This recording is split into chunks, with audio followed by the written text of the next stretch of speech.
figured we'll just do an amended one later. Okay, yeah. Okay. That's It was fine. had to do What with was- revenue. Oh, okay. Okay, so there's more revenue than An what we- increase? Yeah, it should be by about $150,000. Yeah, then let's just do an amendment after. Okay, there. That's good news. Yeah. When I couldn't find it anywhere in there, that's when I started saying, okay, something's wrong.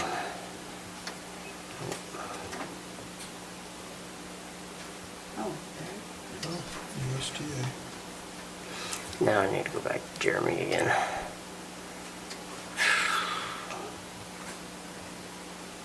It's on pause, so tell me when we're starting it. Well, there's Okay. only two of us here. Well, yeah, there's only two of us. We go.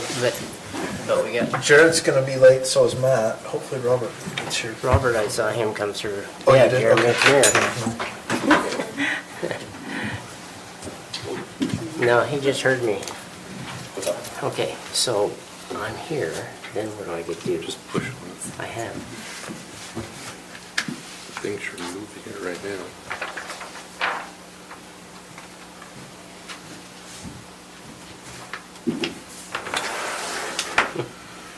That's what I did before.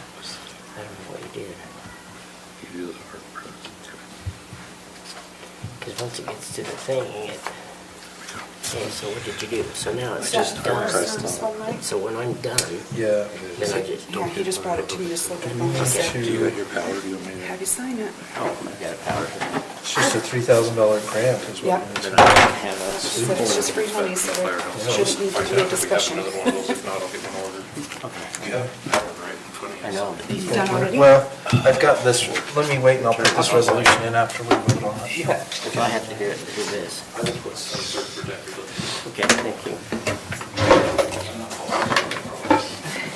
Nope, following you. Hey, Robert, how are you? Good, how are you doing? Good. How are you doing, Robert? I know you're gonna say good, so... Happy Tuesday. Well, it's another day. We used to say another day, another dollar, but with inflation, it's only about 64 cents. That's the die. Oh, okay. And if you really look at it, it's probably not even a penny Probably not that. from the beginning days. I don't know how old that phrase is. That phrase is probably very old. Probably when they used to make $1 a day. Huh? That's Instead right. of just- Oh. Okay, so Commissioner Wilson is going to be 10 or 15 minutes late, and Commissioner Anderson is going to be about an hour late. He'll be to our regular meeting. So I guess you just got us for now, Awesome. but we'll let you go ahead and get started. Will you let me know protocol, like, Yeah, so work session versus- this is a work session, so this is very interactive. You know, feel free to come up and, it doesn't have to be real formal. You can come up and visit with us and Can I read show us what you got. documents? Yeah, absolutely, absolutely.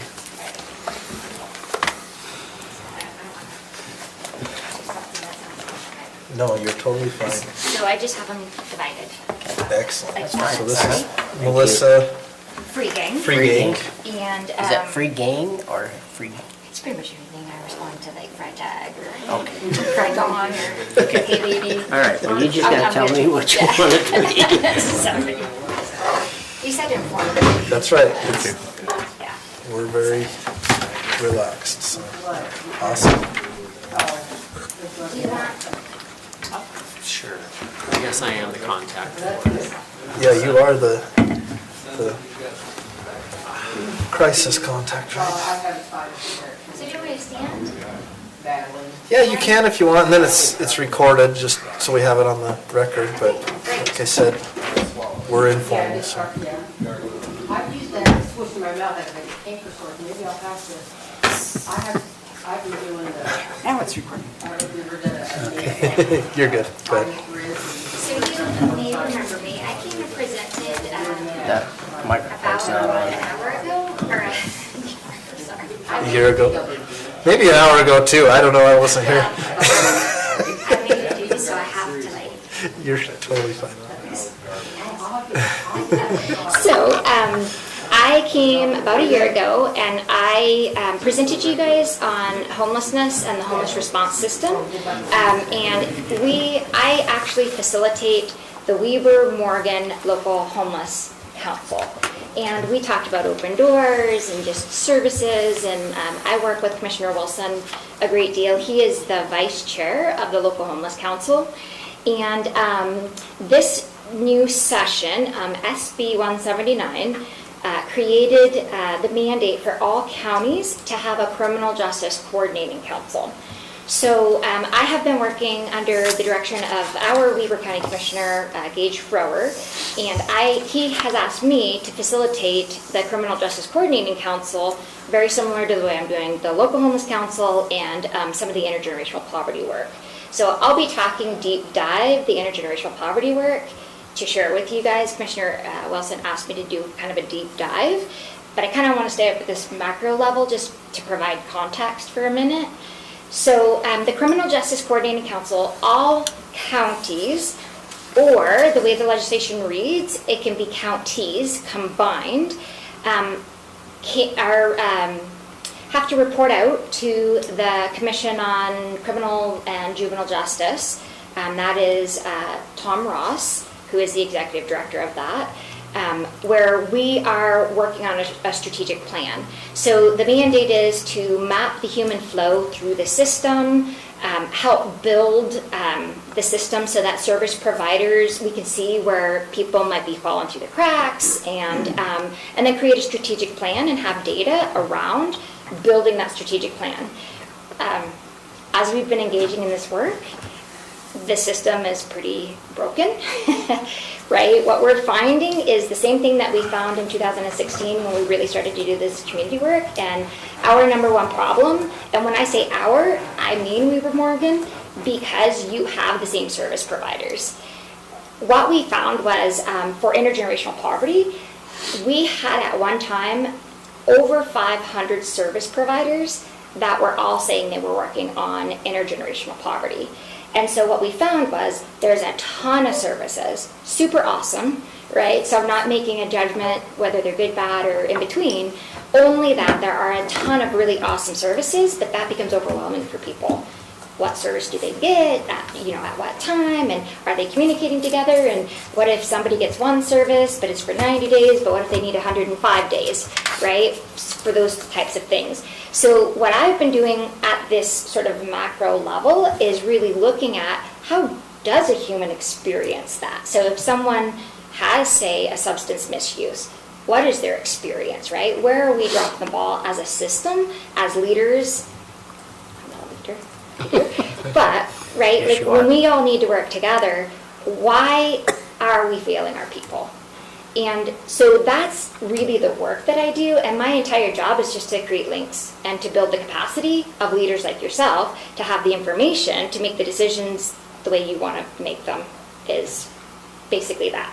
So I reached out to Commissioner Wilson and said, we're kind of the Weber Morgan Local Homeless Council. It would kind of make sense to me because it's the Weber County Jail that serves Morgan, and we have Weber Human Services that serves Morgan, and Weber Morgan Health Department. And so when we're looking at everybody around the table and we're talking about how does a human being flow through the system, we should be mapping Morgan at the same time. There's an economies of scale. So rather than you having to do that on your own, and you could if you wanted to, and build a strategic plan, in some ways that could be reinventing the wheel. So I reached out and said, would you like to be the Weber Morgan Criminal Justice Coordinating Council? It's not set in stone yet, so from a policy standpoint, I can certainly come and talk to you guys. It doesn't actually start until January 1 of 2023. So once we started doing that and the opioid settlement dollars started to flow through, I started to talk to Commissioner Wilson because I was like, for me, I'm paid by the Weber County taxpayer. So I try to do the Morgan things, but I don't really have the capacity, nor do I feel like, I'm paid by Weber County, so I need to be doing the Weber County, but I want to do a great job with the Morgan County because it also serves, right, the Weber County agencies. So when I reached out to him, I was looking through the opioid settlement dollars, and there is a section for appropriate uses, which is leadership. It's building the capacity of your systems. So there are appropriate uses to look at this systemic wide and really deep dive. What are the services that Morgan County residents are accessing? What are potentially your greatest dilemmas, social challenges that you might be facing? And looking at the data and providing that back to you, including potentially some of the service providers that you guys fund, and helping liaise between that so that when we're doing the systems work and we're asking people to show us numbers of how many served, etc., I can be getting that back to you as leaders to decide, you know, which direction do you want to go. So my entire job is just a capacity build on behalf of, right, to kind of seal up that, what I call vertical integration, when you're looking at the, and I'll talk about that later when I talk about the IGP work that we do, but that's sort of the basis of why I'm here today. Commissioner Wilson asked me to come and just talk about what it is that I do. For me, it's a little bit of a, double bind's too strong, but I want to make sure that I provide the services to you all in these two systems work if we're going to be the Weber Morgan. So that's where I'm coming from in general at that macro level, is really looking at the work that we're already doing together. Even though there's not a huge homeless problem, right, where everybody thinks it looks one way, but in homelessness, when we're talking about the systems, it can be youth homelessness. I say we, because we're Weber Morgan. We had a young man who ran away from home, and accessing the services of Youth Futures, who are the experts in what to do in that scenario, was one of the ways, as an example, that I was hoping to meet Morgan County's specific needs, where I could call Commissioner Wilson and say, okay, here's what we've done, right? Youth Futures, as your youth service provider, has done this, has done that, has done this, right? They can connect with your sheriff's office, so on and so forth. Homelessness can also look like domestic violence. So I know there's a lot of really great work that the YCC does on behalf of citizens, and I know that you guys support them really, really well. So homelessness isn't always what people have in their mind's eye of, you know, someone who's unsheltered. It can look like many different faces. So that's the work we're already doing together combined. So I'm happy to entertain questions before I just ramble on. So on this Judicial Coordinating Council, so we got an inquiry from the Utah Association of Counties about doing that as a combined effort. Are you working with them as well? Yeah. Okay. Because I thought, at least the email that I got suggested that it would be broader than even Weber and Morgan County, that it might pick up a number of the other northern counties north of Davis. Yeah, it could, absolutely. So that's still undecided.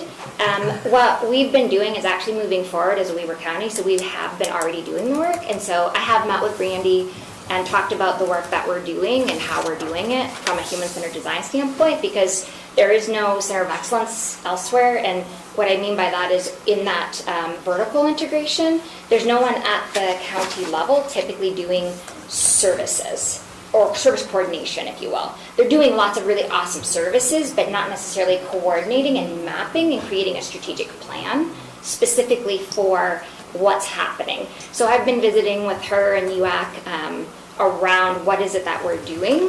And I did share, again, that we were the Weber Morgan Criminal Justice Coordinating Council, because the services are typically, the service providers are typically one and the same for Weber and Morgan residents. So is that implemented through an interlocal agreement between the two counties, or? We haven't done that before in the local homeless council. That's been identified through the Office of Homeless Services, and so we haven't had an interlocal agreement. I think if we move forward, I think it's a great idea potentially to have an interlocal. I think formalizing would make a ton of sense for all parties, so that there's not this confusion. But there's no statutory mandate for Nope. some kind of agreement among the counties that are coordinating their coordinating No. councils? No requirement. Okay. Just a legislative requirement that the counties do it in some form or fashion, so. And I can bring it up, it's SB 179 if anyone wants to see the language. I actually have it on my phone if you want me to just read No, parts of that's it. fine. Okay. I was just wondering how we move forward in the process. Yeah, it can be as simple as you all saying, yep, that sounds great, we'll be the Weber Morgan Criminal Justice Coordinating Council. My recommendation would be that we maybe look at an interlocal and look at the Center of Excellence and the work that we're doing so that we can have a lot of really good clarity and know exactly what that relationship looks like. Well, I But I'm think open. also if you're, and correct me if I'm wrong, I think you're identifying a potential funding source from opiate funds that are coming to Morgan County, and if we're going to send some of those funds that way, then I think it would probably be advisable to have an interlocal agreement. Yeah, for sure. That would be my recommendation. Yeah, otherwise there's no accountability. Yeah. And we're currently, the way we're organized, we were formally an interlocal agreement between the county, so I report, and I have this in my presentation for IGP, but I'll just say it real quick. We're already formed via an interlocal agreement. So having another party as a part of this work is super simple to do. I'm not saying any interlocals are hard to do, but we're already formed that way, so it could make sense. We're not a singular department. So we're part Weber Morgan Health Department. So for COVID as an example, I helped run a point on all homeless COVID mitigation.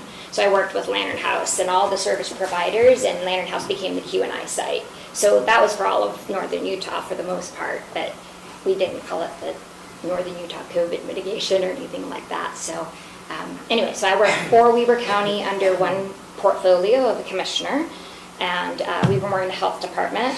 I was under with Weber Human Services, but they are leaving the interlocal, and so Morgan County could come right in there under commissioner portfolio if that's the way you are all structured, or whatever that would look like. So you are part of the Weber Morgan Health system, health services. Exactly. Yep. And so we're paying already for that services. Potentially, yes. No, we Absolutely. are. Okay, fair. We are. Yep. We're paying for that. It's in the budget. Okay. Okay? It's approximately $130,000 a year. So if that's what's covering, it's not just covering that, it's covering all of Weber Morgan Health Services that we get, which is part of this over here at the city building. So you're asking us to bring more to it, or possibly as a fund, or as part of using the opiate money to assist in more areas, or what? Because we already have that agreement. I think there's already one available. With the Weber Morgan Health Department. Right. But Yes. Isn't this part of Weber Morgan Health? Not necessarily, it isn't. The opioid portion of it is not, no. But I mean, the services that you have, isn't that a Morgan Weber, or Weber Morgan Health I Department? don't think she's an employee of the Weber Morgan Health Department. No. Okay, all right, So, That's Kevin Eastman. okay, yeah, I'm Brian Cowan. yeah. They're members of my administrative board, but I'm a department of Weber County. So the work that we're doing in criminal justice and the work that we're doing on the local homeless council isn't funded by the health department, if that makes sense. So I do health-related Work together, things just- for everyone, for Weber and Morgan counties, but that's specific to health and what the health department does. So this is in addition to. And I apologize for being late, but I wasn't here for when you talked about ICANN, I'm assuming. I haven't. I She can hasn't. dive into that if Okay. you would like me to. So if you look at your packets, and what Commissioner Wilson has asked me to do is just talk about our ICANN strategy, because the strategy itself, Is it just on this? It is, those are our outcomes and the demographics of the families, that one pager. The paper underneath. But it that looks like is this. mixed up. Which one? I think there's packets there Oh. she's separated for each. Okay. I thought she gave them all to me. She did, you just didn't pass them. My packet consists of one page. Well, I did not know that. I thought they were all for me, so I just held them here. She was going around to everybody. So, I'm sorry. Just giving you a hard time. So Commissioner Wilson wanted me to explain just the ICANN strategy, and again, this is another one of those systems, but I think it will be super helpful in the first couple of slides to just talk about the Center of Excellence. So we've had a history of social innovation, so I was hired on by the county as a consultant in 2016 through 2019. So we were formed as a Center of Excellence in 2019. So we've been going for 3 years, and then as you can see over the 3 years, we were founded on our intergenerational poverty efforts, and I'll talk a tiny bit more about like the definition between the two. But then I was in about 2 months, and Commissioner Jenkins said, you know, I really want to homelessness is a huge issue, and so will you take that on? And I was like, that's a really big job to take on homelessness. So I put in a proposal for them to help me have a homeless systems coordinator. And we took over homelessness and started implementing a 2019 strategic plan. During that time, we reached out to Commissioner Wilson. Commissioner Wilson is now the co-chair, and we've been setting up bylaws, and I think we ran those past you guys, as well as the emergency response. And so we've been connecting Morgan through that work, through homelessness. And then you can see in 2021, there's some housing components of that. Not specifically, we're not responsible for developers, or, I'm sorry, it's front and back. My printer likes to save trees, so it's on the back of the title page. And then in 2022, we added on our criminal justice work. So really what our job is, my job is to make this linkage between the service providers themselves and leadership and policymakers to build your capacity to do more, get data if we have it, map the human flow, really deep dive and figure out what the actual problem is, and then implement solutions if that makes sense. One of the solutions we've done is the intergenerational poverty approach, which is ICANN. So if you go to the next slide, we actually follow a methodology that's basically called design thinking. So the idea is that we approach everything based on services, but that can be really overwhelming for people. So what we do is we look at it from the human standpoint and talk about why are people experiencing these problems. Specifically for intergenerational poverty, we're looking at children. And when I talked about the flow or the vertical flow, when you look at the socio-ecological model, you can see that a lot of times in this gray community sphere, there's not a lot of infrastructure there. So when you're talking social services, as an example, you're overseeing direct responsibility for, say, a service of domestic violence when you're talking to YCC and you fund YCC. So that community bucket is really just, again, kind of my illustration visually to say that's the bucket that I fill when we're looking at this systems work, whereas the institutional buckets are the service providers. So that's what I'm talking about when we're talking about the vertical line. Whereas people experience services really kind of linearly. That might be way too lulu. So I'll move on. But you can see the items that I do, Commissioner, to answer your question directly. Sorry, Commissioner Fackrell. Under Weber County, I have very designated specific types of work. And then you can see under the Weber Morgan Health Department, I also have like COVID mitigation as an example. So for COVID mitigation, that's definitely on behalf of Weber and Morgan because that's a health department specific job, if that makes sense. So that's how that's kind of framed. And you can see all the systems that I do work in on this page that has the circles just horizontally around. So there's a design thinking process, and I won't talk too much about that. That's just the methodology we follow.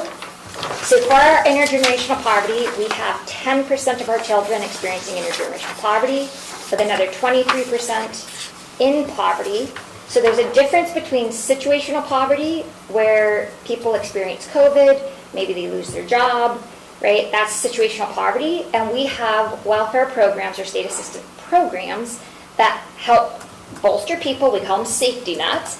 And so we give them unemployment, or we give them CARES Act dollars. And the whole idea is that we support them during this situation where they're in poverty, but then they go right back to being middle class, right? We help them. So the whole idea is that they don't crash and burn, so to speak, right? They bounce up through the safety net.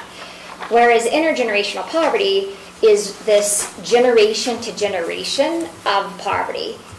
So there is such a thing. So when we're talking root causes, which is This is an interesting concept. yes, Children experiencing intergenerational poverty are born into a cycle of welfare dependency, which you define as intergenerational poverty. There are no current governmental funding mechanisms with long-term investment to solve the growing social challenge of intergenerational poverty.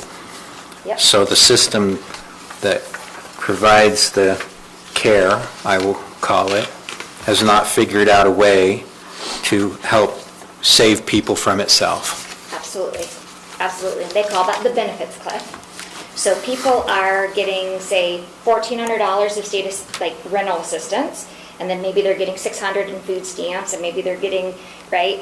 And then if they are making $12.50 an hour working hard, and then they want to get $12.75, if they make that $12.75, they're no longer eligible for the $3,500 that they're receiving monthly, even though they want to work. They want to, right, become self-sufficient, but they can't overcome that. That's the benefits cliff. So that's the work that they can go get a service here, they can go service there, they can go service there, but they can't overcome the benefits cliff alone. That's why we actually do a strategic plan in this work that we're doing to help them overcome the benefits cliff. So that is definitely Why don't we legislatively eliminate the cliff and make Isn't it that the a solution, downhill right? slope? I mean, I have no idea why these things are so complicated. Yeah. But Yeah. I mean, to me, it seems like if I took 6 months off and just worked on this, I could fix it myself. Not everybody's, not the funding, but the legislation that creates this cycle.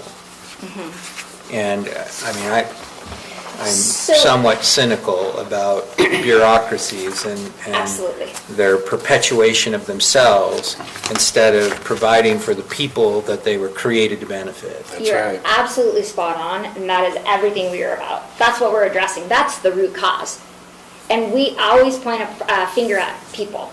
Oh, you're on drugs. Oh, pull yourself up by your bootstraps. And sometimes that happens, and there are people who choose it. I mean, Absolutely. the model, and it was one of in the Netherlands, I think they had a system where they extended unemployment benefits for 5 years. Yep. And people got a job 5 years in day one. So they moved it back to 4 years, and they got a job 4 years in day one, and then 3 in day one. I think people need help from time to time. I have no problem with that. Yeah, But right. you extend out these benefits, and then the all or nothing. You're either in the system or you're out, and that moving out, there has to be a way to fix that. It's literally why I put on here root cause is welfare creates poverty. And we need to counter that. It's certainly And- the intergenerational, doesn't it? I mean, it perpetuates that over and over because it becomes a learned thing, you know, Yeah, like, yeah. this is what you do to survive, You're exactly right. instead of you go out and work to survive. This is Yeah, how- you're exactly You work right. the system to Yep. survive, Yeah, well, it's all you know. yeah. If that's what you watch your parents do, that's what you're going to learn how to do. We all have generational cycles in our families. Yeah, absolutely. Either it's generational cycles of being employed and going to college and, right?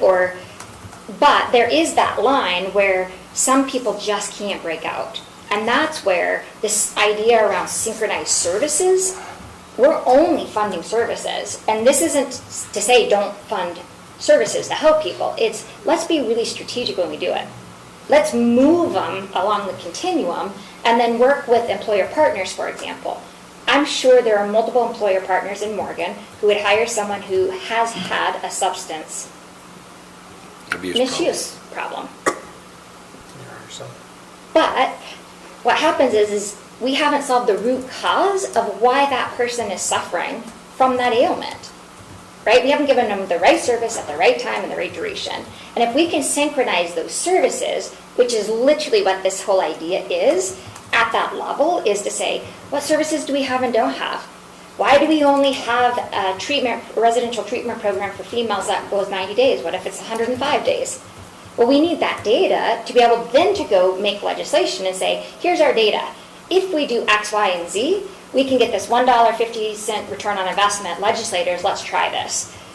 That's one example of, like, it's hard in our civic society, right, to go down and say, let's just solve all the problems, because this model is really literally what we're talking about. We have intervention after intervention after intervention after intervention.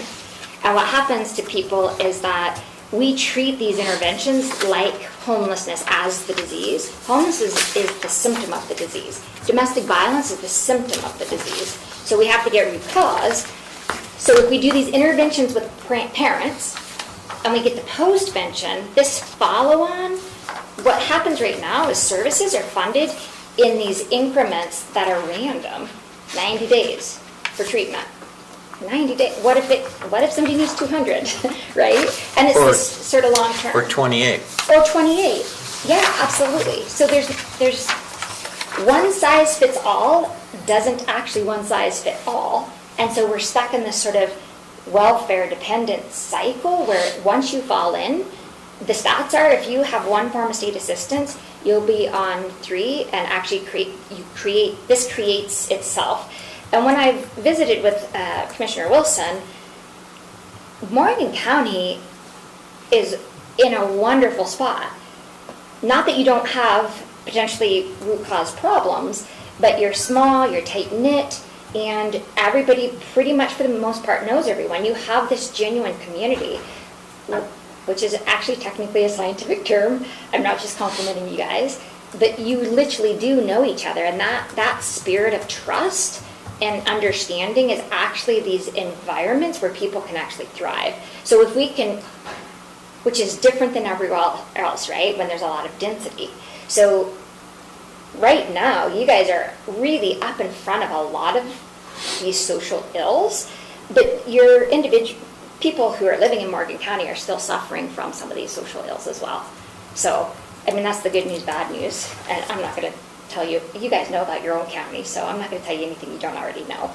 But if you look at intergenerational poverty for children, we always think, well, if you prevent these things from happening, then we'll save the taxpayer dollars. But you can't prevent something that doesn't happen. People don't enter the system until intervention.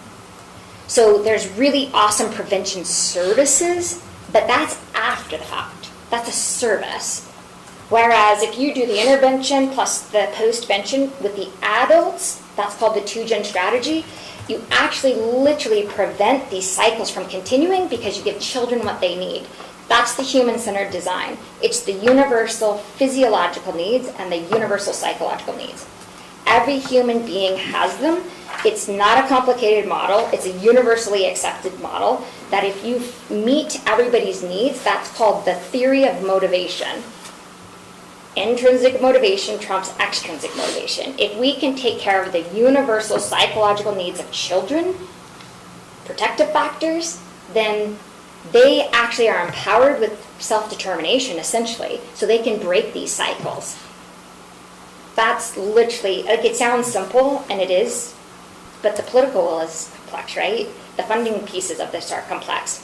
What I am here to share with you is what we've done is we've taken the TANF funding, it's temporary assistance for needy families, And what I am hoping to do, what I would love to do, is go after more TANF funding, and the eligibility requirements are to be 200% of poverty with a child in the home, at least 51%.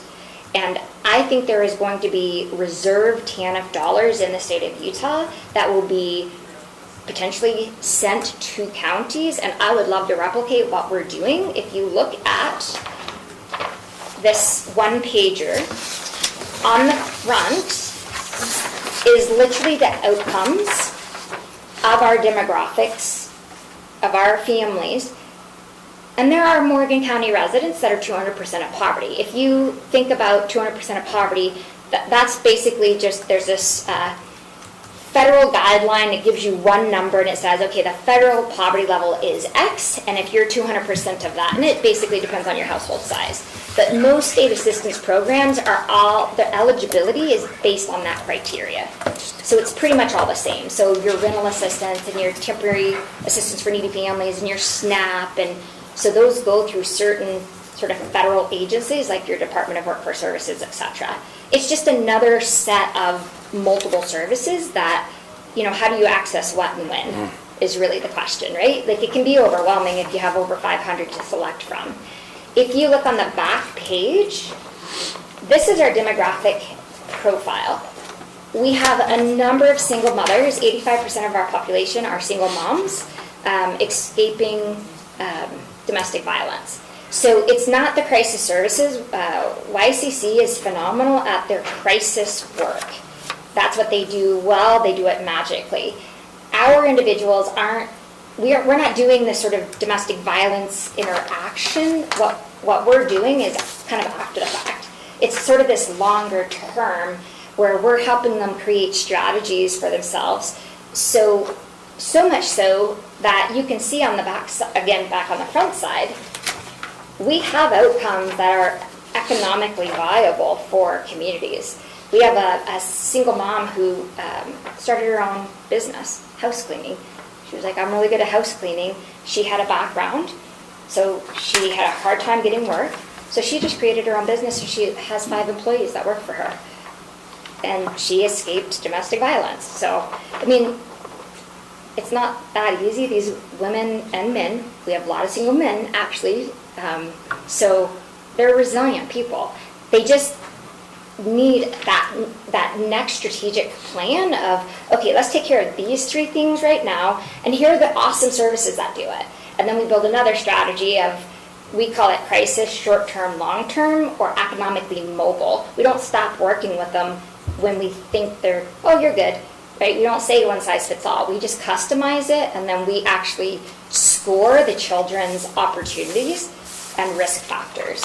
So that's a really deep dive. It's really fast. So do we have an idea of what there is in Morgan County? The needs? Do you know that? Are you asking me or? I'm asking the entity that is No, supposed and to help us. this is one of the problems that we have is we're paying for a lot of services and getting 0 reporting back to us. I agree. And so we don't even know. We give the money and they say, thank you, they ask for extra money, we give them extra money, and we never hear back Right. what exactly we get for our $100 and something thousand a year. That's correct. So that's what we're trying to, Melissa does an awesome job at tracking all her stuff. And she makes people accountable for what they're doing for her. And so I think that was my whole love of this, was that seeing situations in my own friendship circle of people going through rehab without being able to have all these other helps as soon as they get out of rehab. Now what does he need? Now what does he need? Now what does he need? Back in rehab, you know, because there's nothing there. So we can keep throwing money at rehab. I mean, it just seems like, well, yeah, you can say, well, we just want some more rehab, but it's not working. You're attacking symptoms and not the root cause. That's right. That's right. So I have a question on your information. Yeah. Can I come up? You may. Of course. Is that really true? Yes. 10,000, they go from $10,852 per month to $28,000 per month? It's probably annual. I know, I'm just asking. It's annual. I'm sorry. Because my heck, I'll take on that poverty level. It's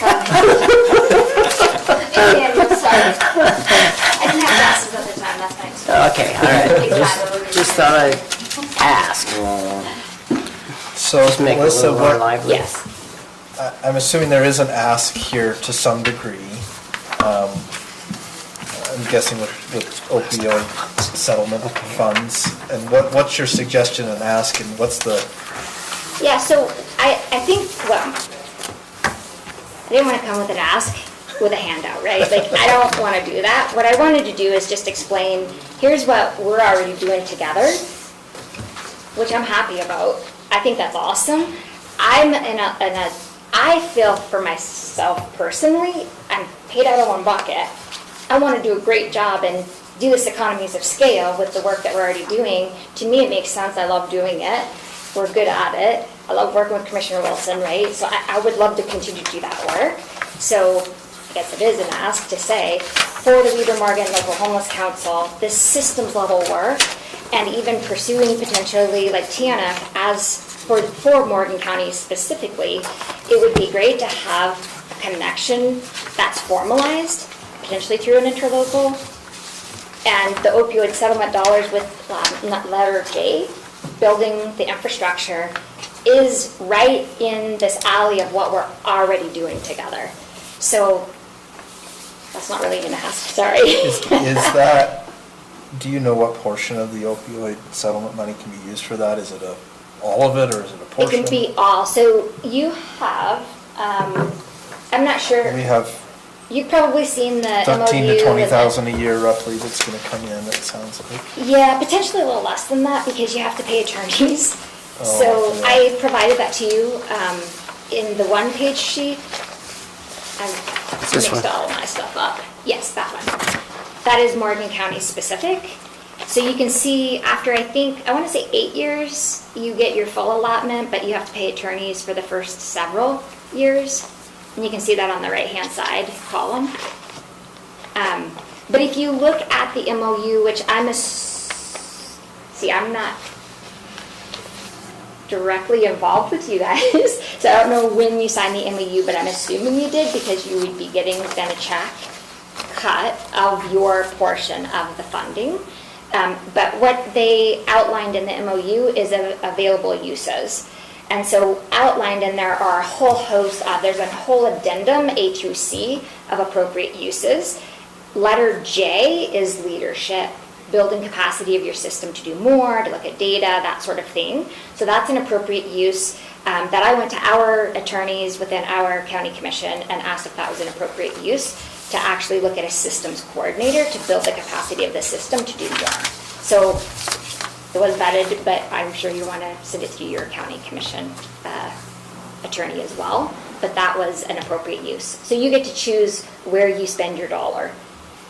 From my humble perspective, 15,000, if it's indeed 15,000, isn't a lot to provide a huge service. So to me, my thought is maximizing that economies of scale, formalizing a relationship, and then you guys potentially could even be more directive in terms of, we'd like to know how many people are served by X service and Y service. We'd like to see the mapping of the human through the criminal justice system. What happens with somebody who's exiting jail? What services do they get? What do they get while they're in jail? So I would love to map those types of questions for you if those are interesting to you. Well, part of the question is what other use do we have for opiate settlement funds that would fit? And I don't know that we've really identified a use for those. I assume we've signed the memorandum, but I think we would need to ask Garrett that question because I think he is the one that got it and was working that through. Yeah. We've also got But Kevin. help me for just a minute here. Sure. Because we've talked about how the systems are what's creating the problem. Yeah. But what I hear you saying is you want to create a system over the systems is that to monitor the systems, to make them more efficient? I guess that's what I'm trying to understand, because to me, it's another layer. And so I want to understand how that additional layer is going to be more productive. And I see what you've included in terms of the statistics, suggesting that there is a way through that. I'm just not quite understanding how. Yeah, no, that thank you works. for that opportunity to kind of explain. So right now, it is a system. It's a broken system. So when you start to map the human flow through, you can actually find the data of where it's broken. Why are people recidivating, as an example? So that's what you're proposing, is to map the data for Correct. Morgan County people? Correct. Which is a legislative mandate through the Criminal Justice Coordinating Councils, starting January 1, 2023. So it's already been handed down to the counties to do this. You've been And then reached out. are we Yeah. supposed to then report it to the state, and then the state's going to come out of the ether and help fix the problem? Is that what we're saying? Is that what it is? So is it a state or a federal problem from It's a your state. perspective? It's a state mandate on SB No, 1. Oh, yes. right, that's the state mandate to Okay. do that, but Yeah. the fundamental problem with the cliff, Oh, as that's a you've national. characterized. That's a national. So, so along with his line, this cliff, Yeah. is this cliff, I mean, yeah, we're gonna put money, if we put money towards this, or this money toward it, are we gonna be doing anything for that cliff yet? Or is it just straight, we're going to take care of your services? So I want to kind of separate the intergenerational poverty strategy that I'm sharing can be funded through TANF. If you wouldn't have a penny of it, owe a penny of it. It can be fully funded through federal sources. The TANF part. The too. TANF part of it.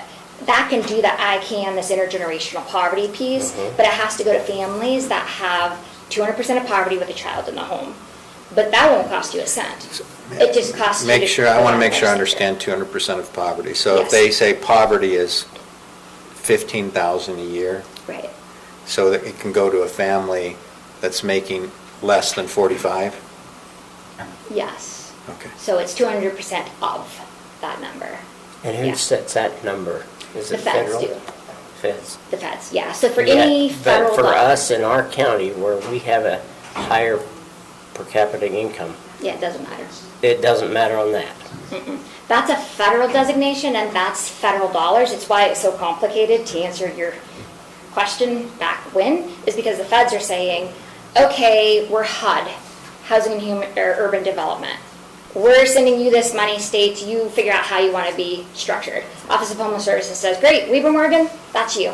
You're a health district, you're doing homelessness together. Right, but there's no funding for that. The funding goes right directly to the service provider. So there's no layer of accountability, so to speak. And I don't want to say I'm the boss of people. What I want to say is it's more around when we're doing this work and you want numbers back, there is no layer there. It is an extra layer, to be certain, so I'm not saying that, but I'm saying it's a gap. I'm saying you don't know your numbers, potentially. I We mean, don't. maybe you do, or maybe I don't know We that, but- And we're not gonna go to the 207 providers and ask them. Right. It's, I guess what I'm understanding, right? Because we're not gonna get it from them, chances are, even Yeah. if we tried, and. And we have time a to do it. resource integration coach that connects the family directly with a human being at the agency. So we don't do any of this referral stuff. We don't give them a number. We don't ask them to cross the street. We literally connect a human to a human because that's part of the cause. So that's the methodology for ICANN, but the systems work, the Criminal Justice Coordinating Council, the local homeless council, that work is what I'm recommending connecting to the opioid settlement dollars. So they're bifurcated for me. They're not one and the same.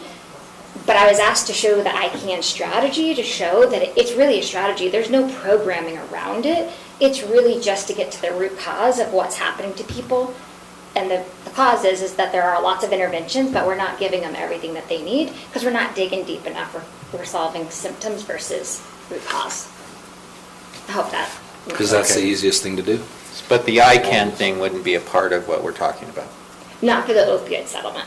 However, I will say, if there is this capacity to start getting data, then you have data to go to legislature to ask for TANF dollars. So now you start to be able to tell Morgan's story and say, we have X number of people at this rate, give us X amount of dollars of TANF, which they'll have excess of this year, 25 million, where DWS is saying, well, let's increase what they call FEP, Federal Family Enrichment Programming, which is cash assistance basically, but it's more federal dollars, just a different form of it. And so they're thinking of raising that dollar amount from like $560 to something like $1,200. But that doesn't change that doesn't teach someone to fish, to use probably an overused metaphor. It makes the but, cliff taller. yeah. That's what So it is does. there an ICANN office? There's not. It's a strategy run through the Prosperity Center of Excellence. So I'm just wondering, where somebody's homeless, what sign do they see? What thing do they know to go to be informed as to the strategy?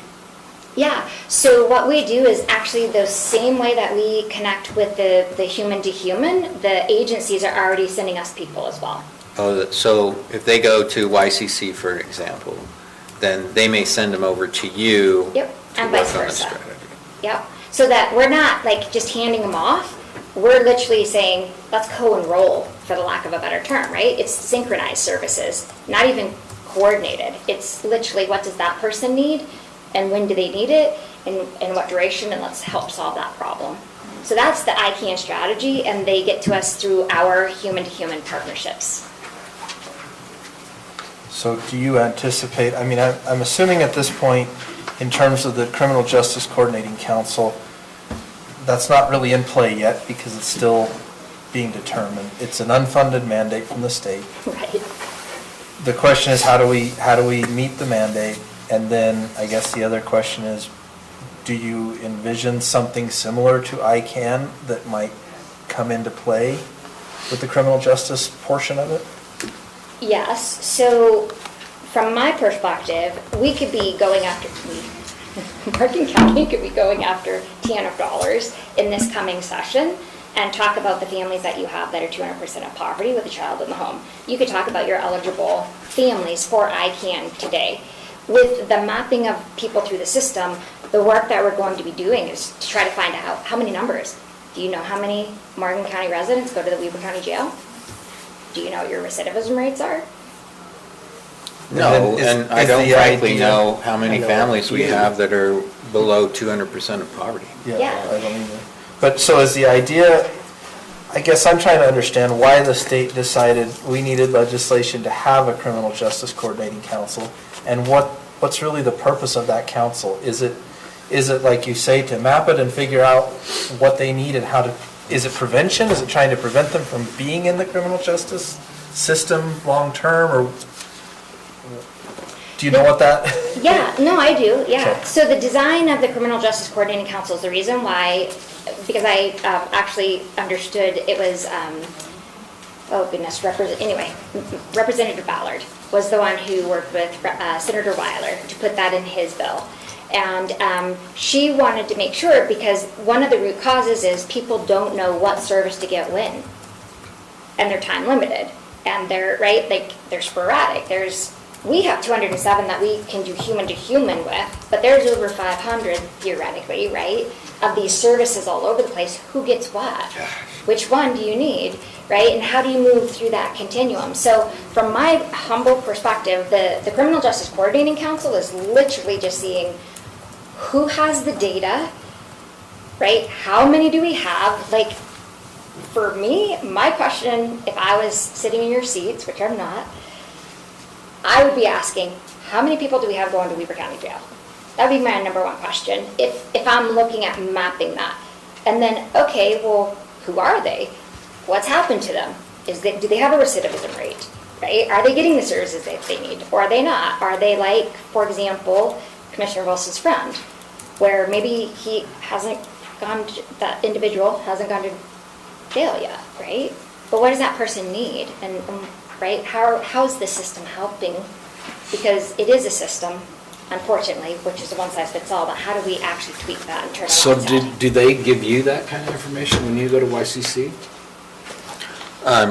Not related to the jail or Oregon, anything okay. like that. I mean, I think they do track location or where the folks are coming from. So, I mean, I could get that. They don't offer it up. But they don't just, I don't get like when I walk into the board meetings on a monthly basis, Here here's you your go, Morgan here's County morning report. stats. Yeah, no, it's just generalized.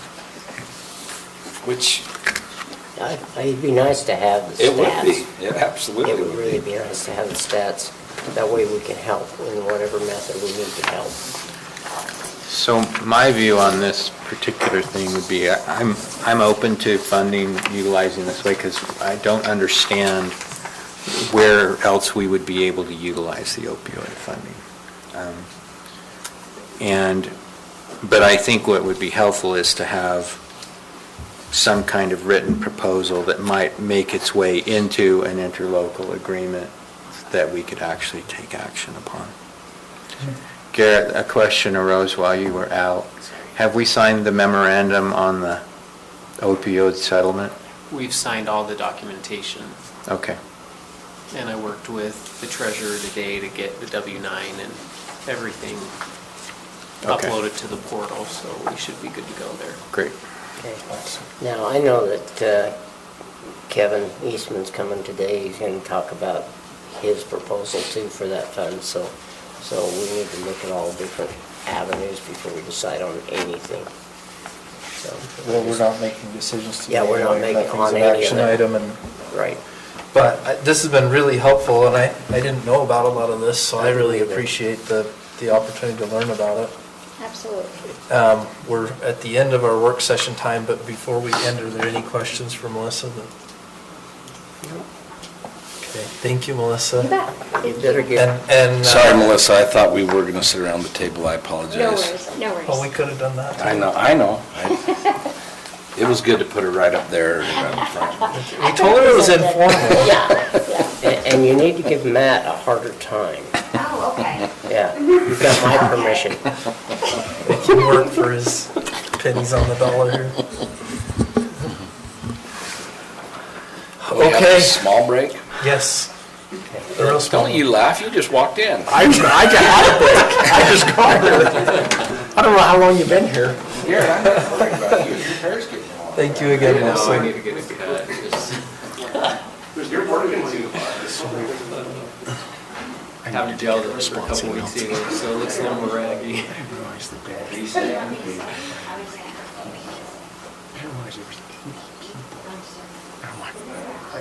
I thought it was around 40, so when I said spouse, I'm like, oh, it'd just be 80, no big deal. Wouldn't 80 be total? Well, no, 80 was the total without spouses that the jury estimated. So when I said, well, let's just do spouses, not a big deal, it jumped up to about 160. She's like, well, they can't even accommodate. And I was like, whoa.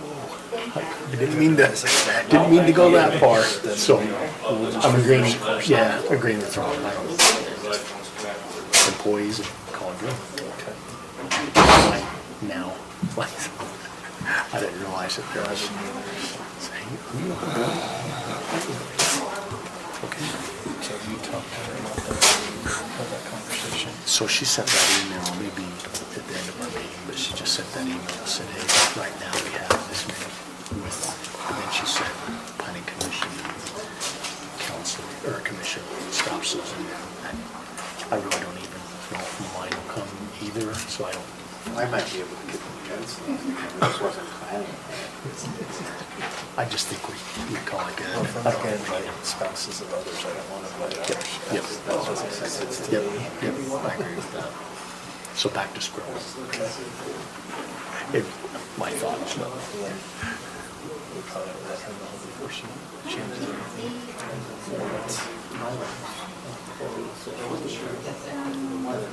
Fair enough. Is there any openings? I can see if I can get my wife out before the. We need a historian. She want to be the historian? We need a good part. 3 days, 4 days until the.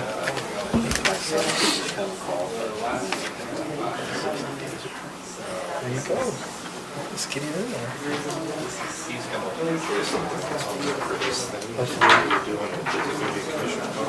No, it'll be at the budget item. It's after 6 p.m. Thank you.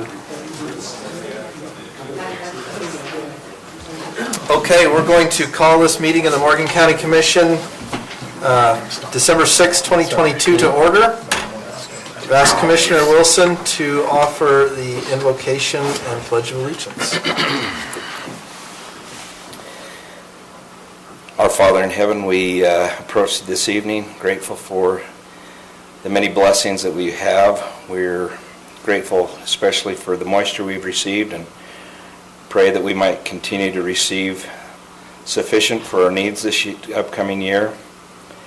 We're thankful, Father in heaven, for our community and for the good people that reside here, and ask you to watch over and bless them and their lives and help those people who are struggling at this time. We pray that we can have a good evening this evening, that we can resolve the issues that we need to. And we pray, Heavenly Father, that we might have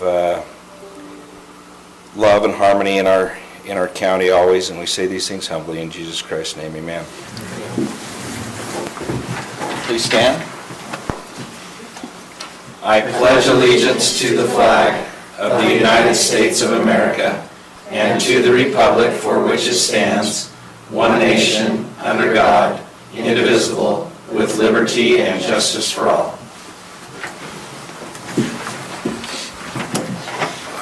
Thank you, Commissioner Wilson, and we welcome those in attendance in person and via virtual means.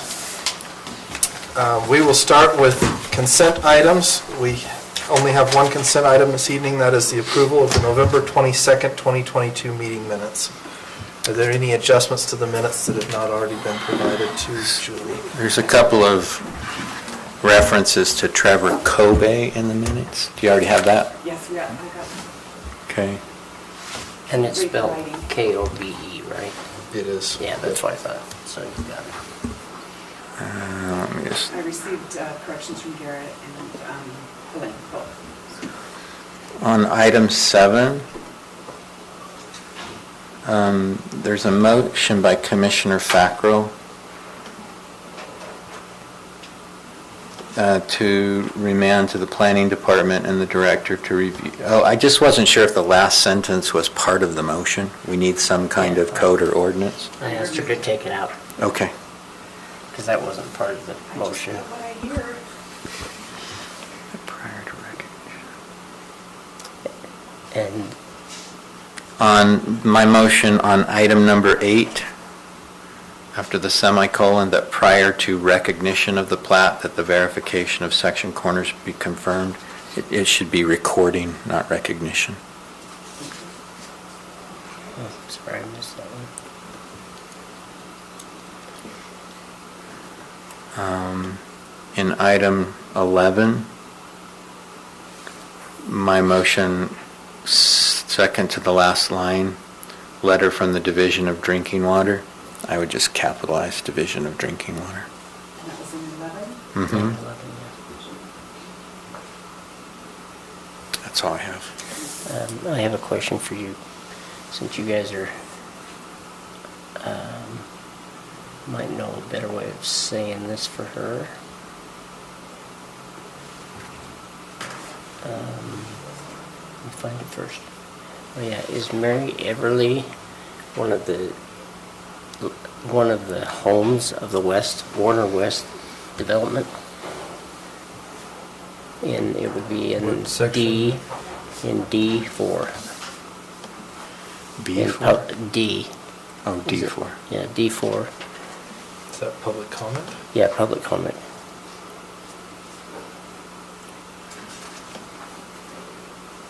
Because I didn't think it was Oh. that.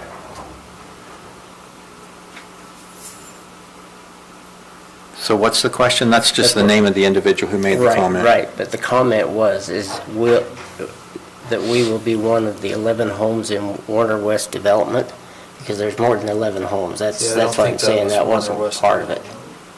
Yeah, I think that they live in Trappers Point. Trappers. Yeah. Yeah. I Okay. would delete that full sentence. Yeah, so I asked her to do that, but I wanted to make sure before we did.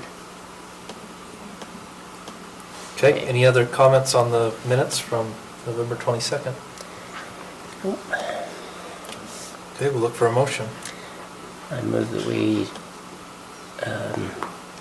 accept the November 22nd, 2022 meeting minutes as corrected. I'll second. We have a motion and a second to approve the November 22nd meeting minutes as corrected. All those in favor? Aye. Any opposed? Motion passes. We'll move to item C, declarations of conflict of interest with any members on the commission. Action item number 3, Lee's Marketplace Site Plan. I have represented in the past, I'm not involved in this application, but I have represented in the past the owners of that property. And I continue to represent one of the parties that is facilitating the dedication of water necessary to get a will serve letter from Cottonwood Mutual Water Company. Thank you. Seeing no others, we will move to our public comment period. This is item D. This is an opportunity for the public to address the commission.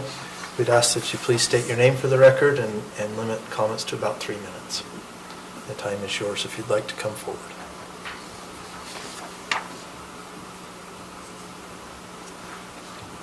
Good evening.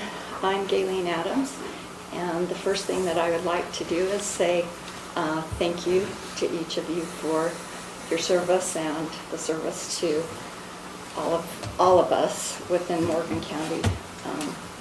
I know sometimes it's a thankless job, and I just wanted to say thank you. And then what I just wanted to make a comment on this evening, I'm actually serving right now as the Vice President of the Morgan School Board, and also the Chairman of our Safety Committee, which meets monthly with all of the entities. And under presentations, number 1 is Kevin Eastman from Weber Human Services, and I just wanted to make the point that Kevin has been in contact with the district, with the superintendent. I have also talked with the mayor, who's on our safety committee, as well as our county, Austin Turner, the county emergency facilitator, and just that we feel like that this is a good idea, and that there's just so much good that comes from working together, and that's, you know, that's where I see this plan coming from. So thank you. Thank you, Gayleen.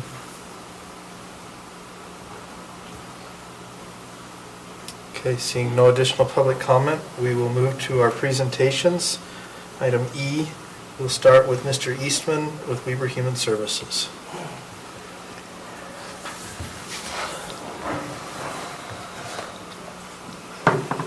Good evening, Commissioners. My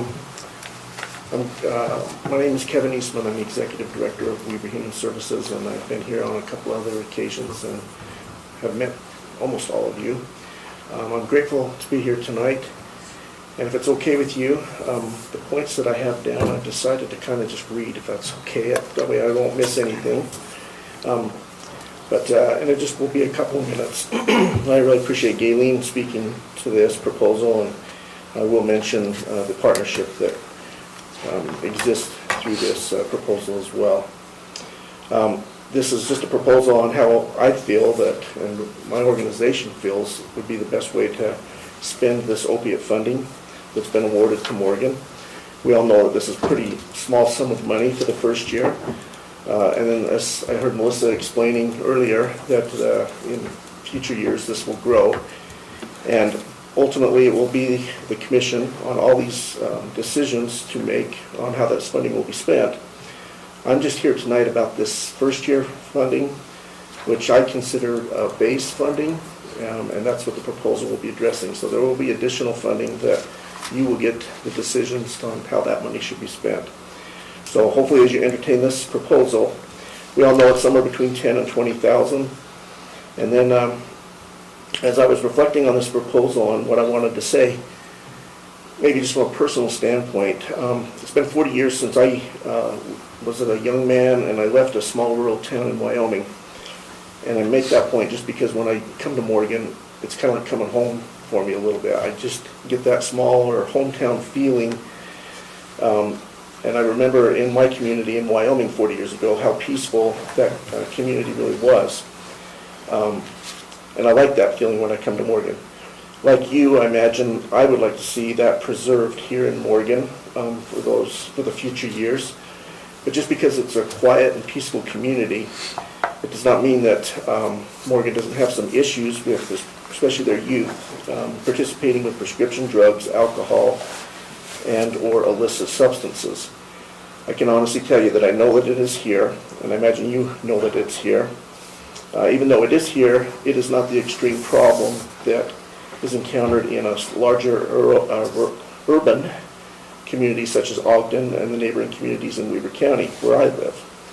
And it is a very huge problem there. The best way, though, that I can think to preserve and even work on correcting some of the current usage is to prevent as much as possible from occurring through the field of prevention. As Gayleen mentioned, the school district, Weber Morgan Health Department, and Weber Human Services are all partnering and interested in partnering on this proposal, which is the work that addresses promoting positive protective factors and reducing the risk factors to our youth. The school district is already working, as she mentioned, the safety committee and other committees that are going on. These are wonderful things that are happening, and my hope would be that this proposal would only enhance and further propel the work that is being done there. So I propose that we use this money to enhance that work and grow it. And ultimately, I'd like to see a community coalition established here in Morgan with a paid coordinator position who would then lead and guide all of those resources that are in the community, those that are in-kind resources, those that in my organization through Weber Human Services that we've been able to bring in partnership with Weber Morgan Health Department this past summer, and also through community volunteers, and I know that there are many that are interested in this community and are participating on that level. We want to come together united in this cause to preserve the good hometown feelings that I described earlier. This small sum of money with my proposal would be matched by additional funding that I have set aside in my organization for the building of coalitions. We've been doing this for a number of years. We've done it all along the high schools in Weber County, and I didn't confirm, but I believe that's still up to $10,000 that we've set aside to match this as we build a community coalition. So I would like you to know that if you entertain this proposal, that this is additional money that I would like to put forward to help with this paid position. I have with me several community members and individuals who work in this county. They're here tonight and are supportive, and I would just like them to just stand and be recognized. Gayleen, I appreciate your remarks. I just wanted you to know that we do have some really good support for this proposal, and I want to thank you for that. Lastly, then, I would just urge you to use these funds along with funds that I will match, again, up to $10,000. And I say that tongue-in-cheek because the other thing that I would like you to know is that in the legislative session this year, there will be state funding from the opiate settlement put aside. We don't know what the match criteria will be, but I think there's a strong possibility with the type of proposal that I'm bringing to you tonight, there may be additional state funds that could be pooled with this as well. So even though I'm coming to you with this proposal, I would probably just urge you to sit on it and watch the legislative session, and then I would hopefully then be able to come back and say we can have additional funding even with the state funding that could go towards this. That's my proposal. I'm happy to answer any questions that you might have. And again, well, thank you for your time. So, if you want to build a community coalition with a paid coordinator, you said you are confident that there's people in our community that have a problem with substance abuse, I take it anyway, but we don't really have any idea of the scope of the problem. Do you? I mean, am I building a community coalition to serve 3 people, which may be a worthwhile endeavor, but is it 3, or is it 33, or is it 333, or 3,000? Great question. Partly one that I can't fully answer, and I'm glad we've got people that can answer, and if we might have to actually bring someone up, but this would be data that the school district actually has access Okay. to. I don't know if Galen or Susanna probably has, is it okay for them to come? Yeah, answer? absolutely. Okay. So just to be clear, you have actually the data, and we would want to get support, well, we have the support. I'd want to get permission from the superintendent to share that data publicly, because it is something that we go to each school district to make sure that they're comfortable with us sharing the data. But you do have it. And So you mean the school district has it? the school district has the Okay. data, and we have an agreement to look at the data. We just don't publicly share the data. Cache County does the same thing with us, or not with us.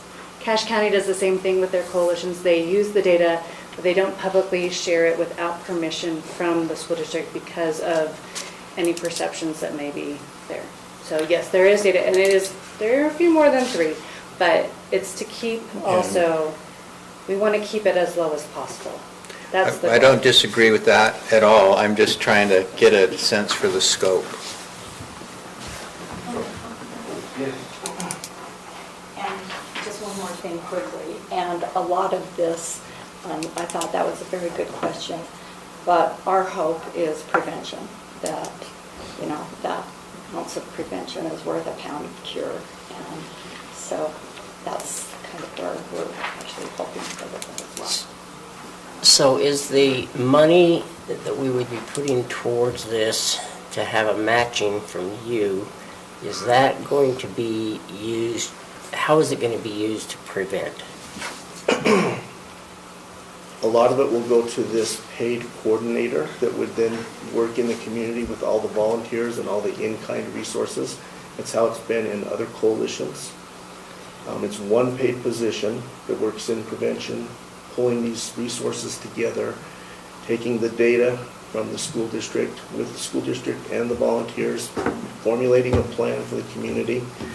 It's spent on activities even in the community to educate the public. A lot of it is spent on the one paid position, and we're a firm believer that that person needs to come from your community. Activities, what other things? So you said that this isn't the first year we've had funding, right? This is the first The year. opioid settlement. Yeah. This isn't the first year that Weber County has had services, and Morgan have had monies, right? So explain to me what we've done previous in prevention, because we obviously have a problem. So give me some stats as far as... In this county? Yeah. That's my concern, is my county. Boy, this is a politically charged question. There's been an issue here for a number of years with a loud minority of people with the SHARP survey. And for a number of years, it was an issue that, even though the survey has always been opt-in by parents and the students, it was a loud minority that for a number of years the survey wasn't even taking place, and so there was data that was lost for a number of years. It's been recent years, 3, 5, 4, so we've probably gone through 2 cycles of new data that we would have now with older data, but we've missed a number of years. So what have we done? We've been here quietly trying to promote this, trying to get this back going in Morgan County again, so that we'd have that data to be able to help guide the community on a plan of action. So I guess my question is how much money have you spent in the last 5 years? You said we've been saving this coalition money and we've been giving it to other schools. Why have we not been offered this, and why haven't we been spent before now? I guess is my question. Yeah, it has been offered like a decade ago. And until we can get a coalition going, it's actually money that's set aside at Weber Human Services. It's just been really sitting there, waiting for a coalition to begin here in Morgan. and that is money that I can then add to that. There's kind of been a coalition going, but it hasn't been formalized. There's been a lot of great community work. The school district has done a lot of great community work. Just haven't had a formal coalition yet. I know when I was working for the school district in my area of expertise, I worked with a lot of people that needed that additional help because they did have a problem. And I was working with the adults, and they were the parents of some of these students that are younger. And, it kind of goes back to our last discussion last hour, is how do we identify them? And I know the school districts have a great chance to be able to work and find out those different problems that we have. And working with them in the different areas, one, finding them a job, give them a career, give them a high school diploma, then they can then also, and we were working with Weaver Morgan Health Department services in some of those areas, and the information is there. We just have to request it and work with it. Now, I was working on a state level as well as this county level, and so there are people that need this help, and that's just from my perspective, being a former school director and teacher of those areas. Those risk factors are more prevalent in the population that Melissa was describing. Right. It's not exclusive. It could be anywhere across any societal boundaries or barriers that exist there. It is more prevalent with a homeless or a lower income family. Again, just not exclusively. So I guess I'm just trying to get a feel for, if we've been working on prevention, what is our outcomes? Give me some outcomes that we got here in Morgan. Great question, Commissioner Wilson.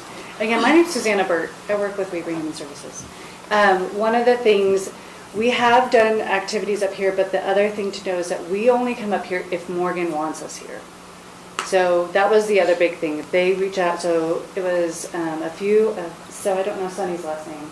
She was one of Burke Holder from the school district requested some classes to be provided here in Morgan County, which is the Love and Logic, so parenting classes, to address some of the things that I'm not a representative, thank goodness. Commissioner Becquerel spoke of. As far as outcomes, you're seeing more and more families that are requesting these kinds of services, and that's where we are feeling like this is a good time to partner with the Safety Council, the schools, to bring that here. And yes, the money has been here and available. We just don't. We want to make sure you want it rather than us imposing on you, this is what you should be doing. Does that make sense? Yeah. As far as outcomes, I don't have outcomes for Morgan County yet. 20 years ago, we did All-Stars program within the school, and it was Nan Merrill, and I don't even know if she's still even around, but that's who I worked with 20 years ago. She's still around?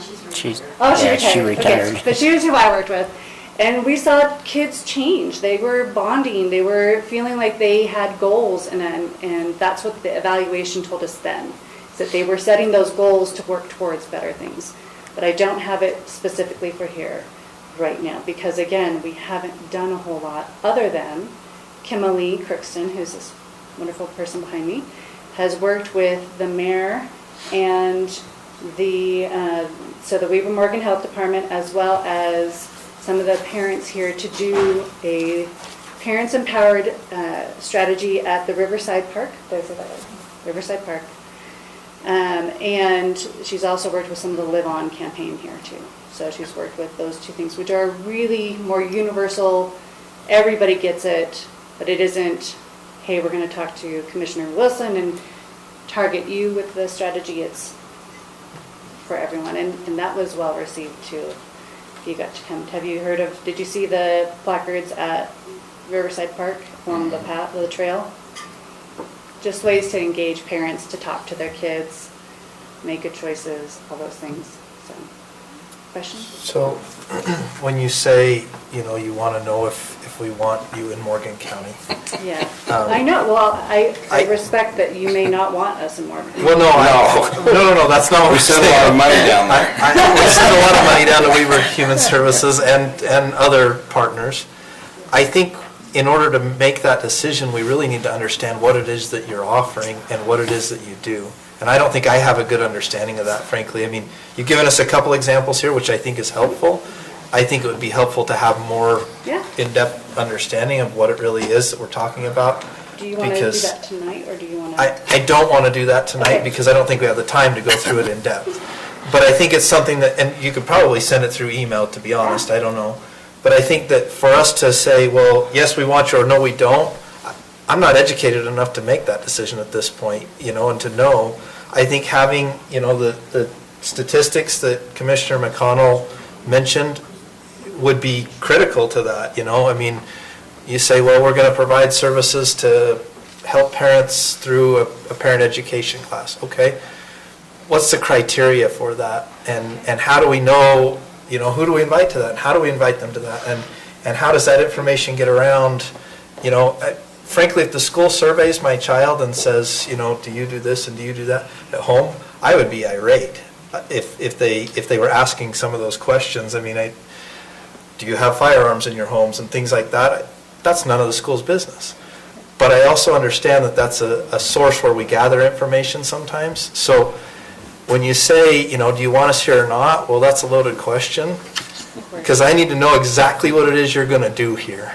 Does that make sense? Absolutely. And we'd love to in the future. Again, everything we do, we would partner with the school district, with the superintendent, with what already exists. So why doesn't the school district fund this? Because the money doesn't come to them. And so we want to give the money to you all. But they need to bring the data and share it. I see. So that's, Well, we're talking opioid settlement money, we're talking a very small amount, $10,000 to $15,000 a year. This isn't a ton of money. So my question is, if the school district feels like this is a worthwhile thing, why don't they pony up $10,000 and do it? okay. And maybe that's a question to take back to the school district, frankly. But it's a question I have. I'm not saying that we don't want to give it. No, I'm just asking that question. And also along with that, how are you going to fund a paid person? Full-time person? Yeah, with... On 20 grand a year? On 20 grand a year. So that's, Yeah, and then the other, I mean, I think it's just understanding what you're, not only what you're asking for, but like what's been discussed, I would want to know how many coordinated positions there are, coordinators, whatever you want to call them, in Weber County. I'm guessing this is up and running down there and up and running well. Well, what does that mean? I mean, similar to what all the commissioners have mentioned, what does that mean? What does that look like?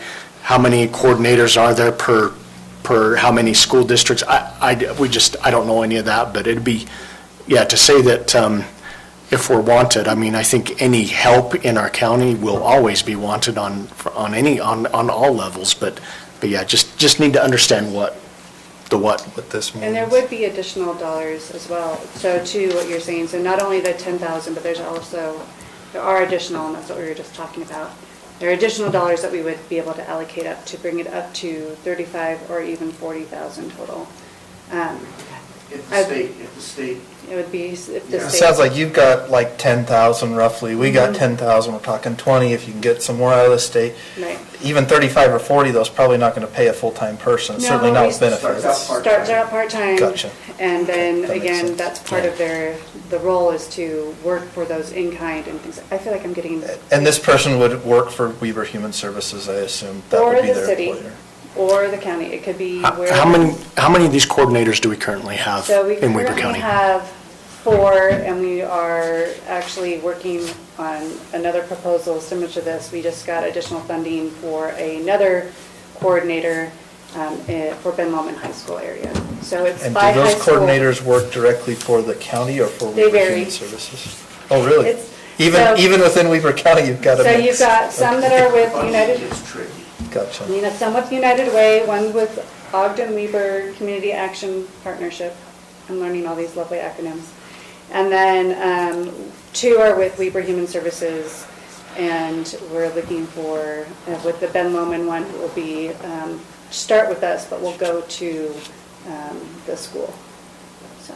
Once we start getting into the full-time, Then then you're looking at grants to keep a person employed, and those often come out of the federal government, which isn't the most popular thing to hear, say, I know here, but with the restrictions on that, it has to be a different entity. It can't be like, in Services case, we applied for one, we employ that person. United Way did another one, they employed that person. So even though it may start out this way, when we get into that level for yearly funding, then it could be just about anywhere it lands. It could be the city, if the city chooses to do that.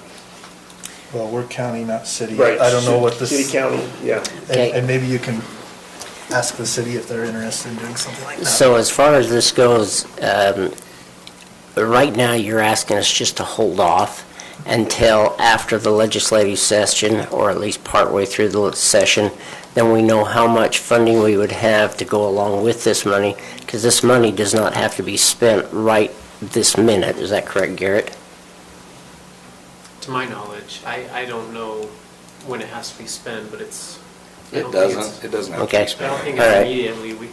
We have some time, but I can Okay. get those dates. And then Okay, to your so- points and your questions, that's great time for us to come and get the school district here, bring the presentation, talk to you about what a coalition really does, answer those questions, bring the SHARP survey, let you look and digest those questions so that you know as parents even what parents are opting in when they consent to give their child to take the test. Well, one survey, or one thing I would love to see is since you've been serving us up till now, I would like to see what has been done in prevention and what's come out of it, you know? I would love to see those things. For Morgan or for? For Morgan. For I Morgan. want to know. We don't care about Weaver I County. love We the don't. other side of the mountain, but It's not our problem. Well, actually, what I would say, though, is I want an example. I want to, this isn't new. If this is absolutely brand new, I don't know how we have information. I actually do want to say, look, this is what's happened in these other areas. If we can do the same for you here. So, and I'm not saying these guys are saying against that, but I would want to know the information. What does this do? How does it help? I want to know that. That's why I love your question, because you as a... not nationally, though. I want to know what they've done. Locally. Weaver County. Yeah, locally. You as a commission need to be able to gain confidence in this process. So as we go over the next several months while we're waiting for the legislative session and we talk about that, I hope you gain confidence in it, because eventually that's what you have to do. You have to gain confidence in it and back it, and then it gets into the community. It's not like you're going to make every decision from that point forward, but originally you've got to be able to endorse it. So we need that. We need that buy-in from Morgan, because we've been sitting off in the periphery for years waiting for this opportunity. We've been really hand-tied and limited as to what we can do. Really? Who's been hand-tying you? We haven't had the SHARP survey to tell us what the plan is to... So we've been wasting those dollars all these years? Well, not, they just haven't been able to come to you. Well, that's wasted, because we pay them.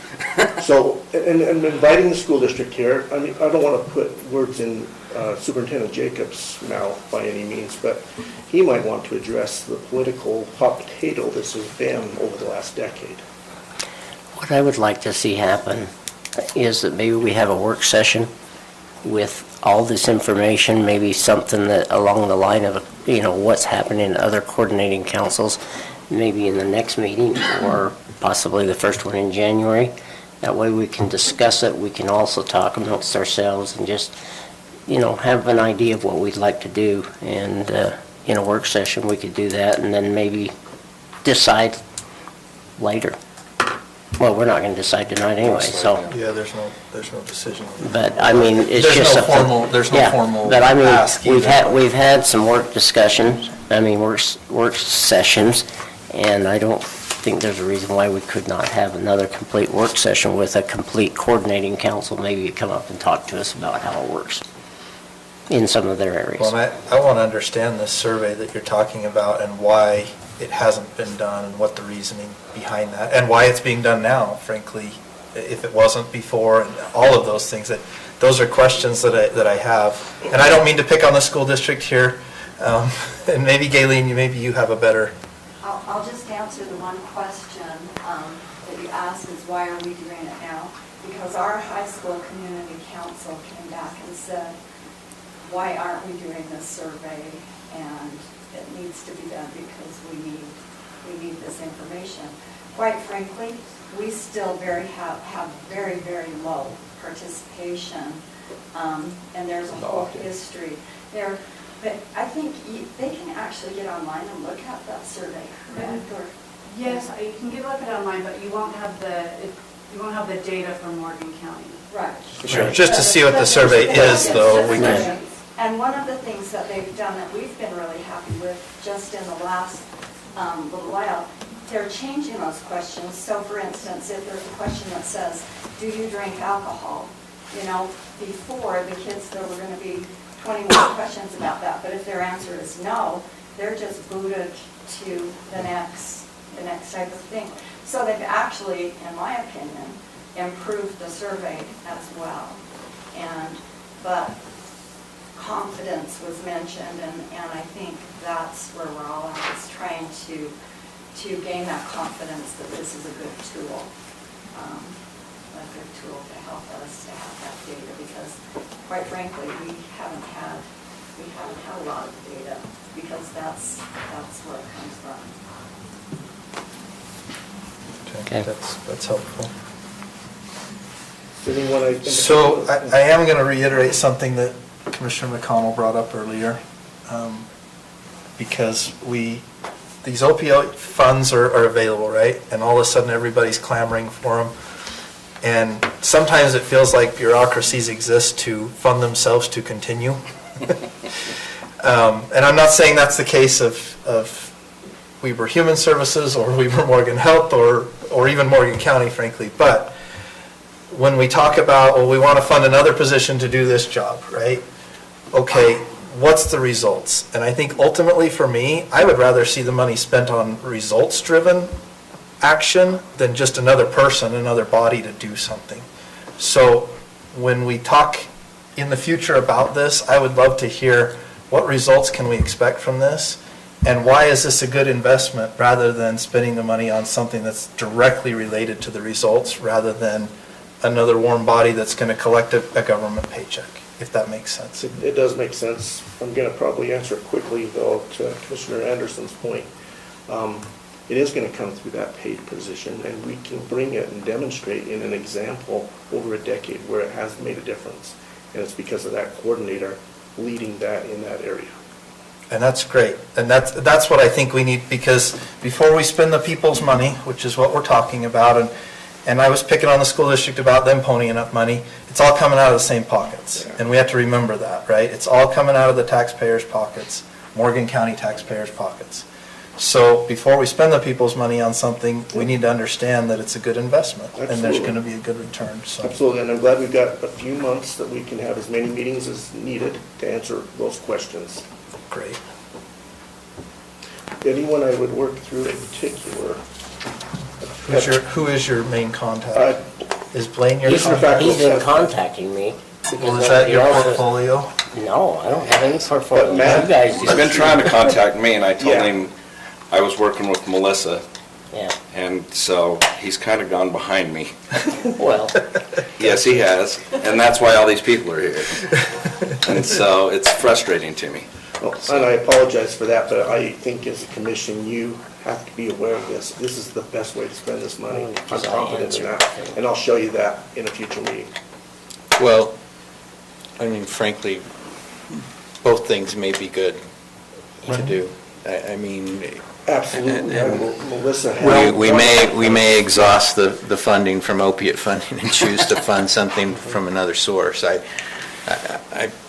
I can see the value in both proposals, but we need to understand exactly what that value is.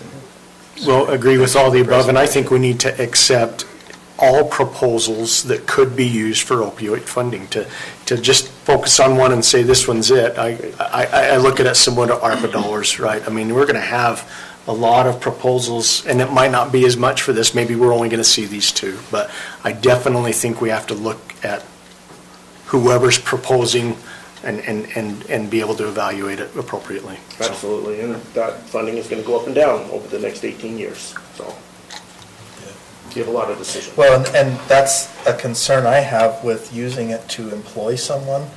What happens when the funding does go down and we don't have that match? And I'll be honest with you, we're going to go into our budget session later in this meeting.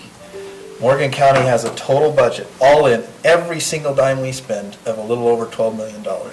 That's probably less than Weber Morgan Health Department alone. I don't know, maybe it's close. But it's not a lot compared to other counties and other municipalities in the state. And so when we talk about funding an employee, that's always a tough thing for us, because if that funding goes away and we're using grant funding or whatever funding source, we're on the hook for it. That means our taxpayers are on the hook for it. And, you know, even a small tax increase, only about $3 million of that comes from property taxes. So if we have to come up with money from somewhere, it's usually property taxes, because that's really the only source we have a lot of control over. Sales tax is fixed. Yeah. And even a small increase there, you know, is a big increase to our residents. So we take that really seriously, because it can end up being a problem if we bring in a bunch of employees and we're funding them through sources and then that funding dries up. It's hard to let people go. Yeah, absolutely, it's a great concern. And I've been working on a long-term plan, where I'd like to see the state funding these positions, but we can share that in the future. That'd be wonderful too. The state loves to hand us unfunded mandates and walk away and let us deal with it. The school district knows about that too. Yeah. Absolutely. So, okay, thank you. So Any other should I work questions? through? You should be working through him. Yeah. Yes. The only reason I answered you I sent the is email to because all my of you. nephew is on their board. And Well, I didn't know that. Well, I actually sent the email to all of you. Yeah, I don't know you if did. you got it or not, but, But you knew I'd take the answer. Okay. and actually, we're supposed to have Thanks for two answering. representatives from here. So Mr. Wilson's one, and I don't know if there's ever any way to, we're supposed to have a second representative from. We can certainly update that. That's fine. Well, At the there's first meeting of the year when we do our portfolio assignments. I'll be glad to help. Well, 2 from the commission or 2 from the community? So you have 2 voting members from Morgan County Commission. From the commission, On not the, yeah, just. on the Board of Directors for Weber Human Services. Okay.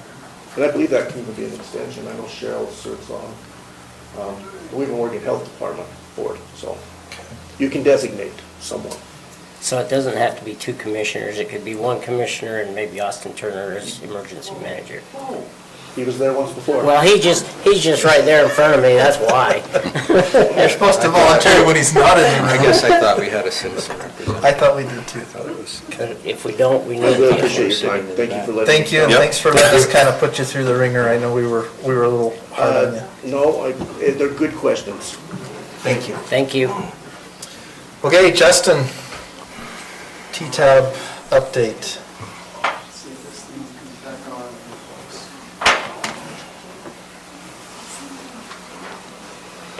All right, I am Justin Reese. I am the county's destination marketing person.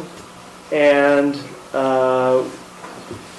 when I took over this position, there were 2 projects that had just barely been approved and had started.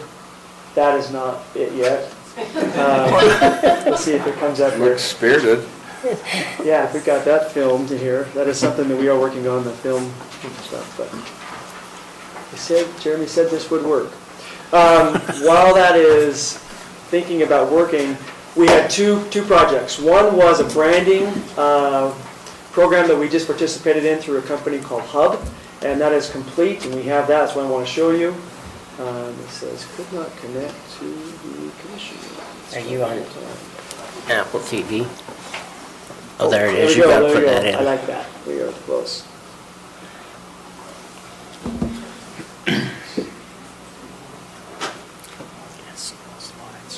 There you go. And can we turn these lights down? We can turn the lights on. Okay. The second one, which will be starting in a week from now, is the Coragio Long-Term Tourism Planning, and we'll be back to talk more about that. But this one is kind of fun because it is actually very visual and we can see what's going on. We want these off too. We, Well, you guys to see make this. color, you may need it. whatever mood you guys like. So this is a brand and a logo There and you a go. tagline that we have come up with through our DMO group. We had 3 individuals that participated in this from the core group, I guess 4, including myself. We had Rachel Turk, Andrew Phillips, and Ty Bailey. All provided a lot of great input. We met weekly for 2 months to go over this and whittled all our different things down, and this is what we come up with. So this logo here you see on the left is the result of that. I'll go through what this means. I won't go through every single part of this, but just to explain what was accomplished and what was delivered.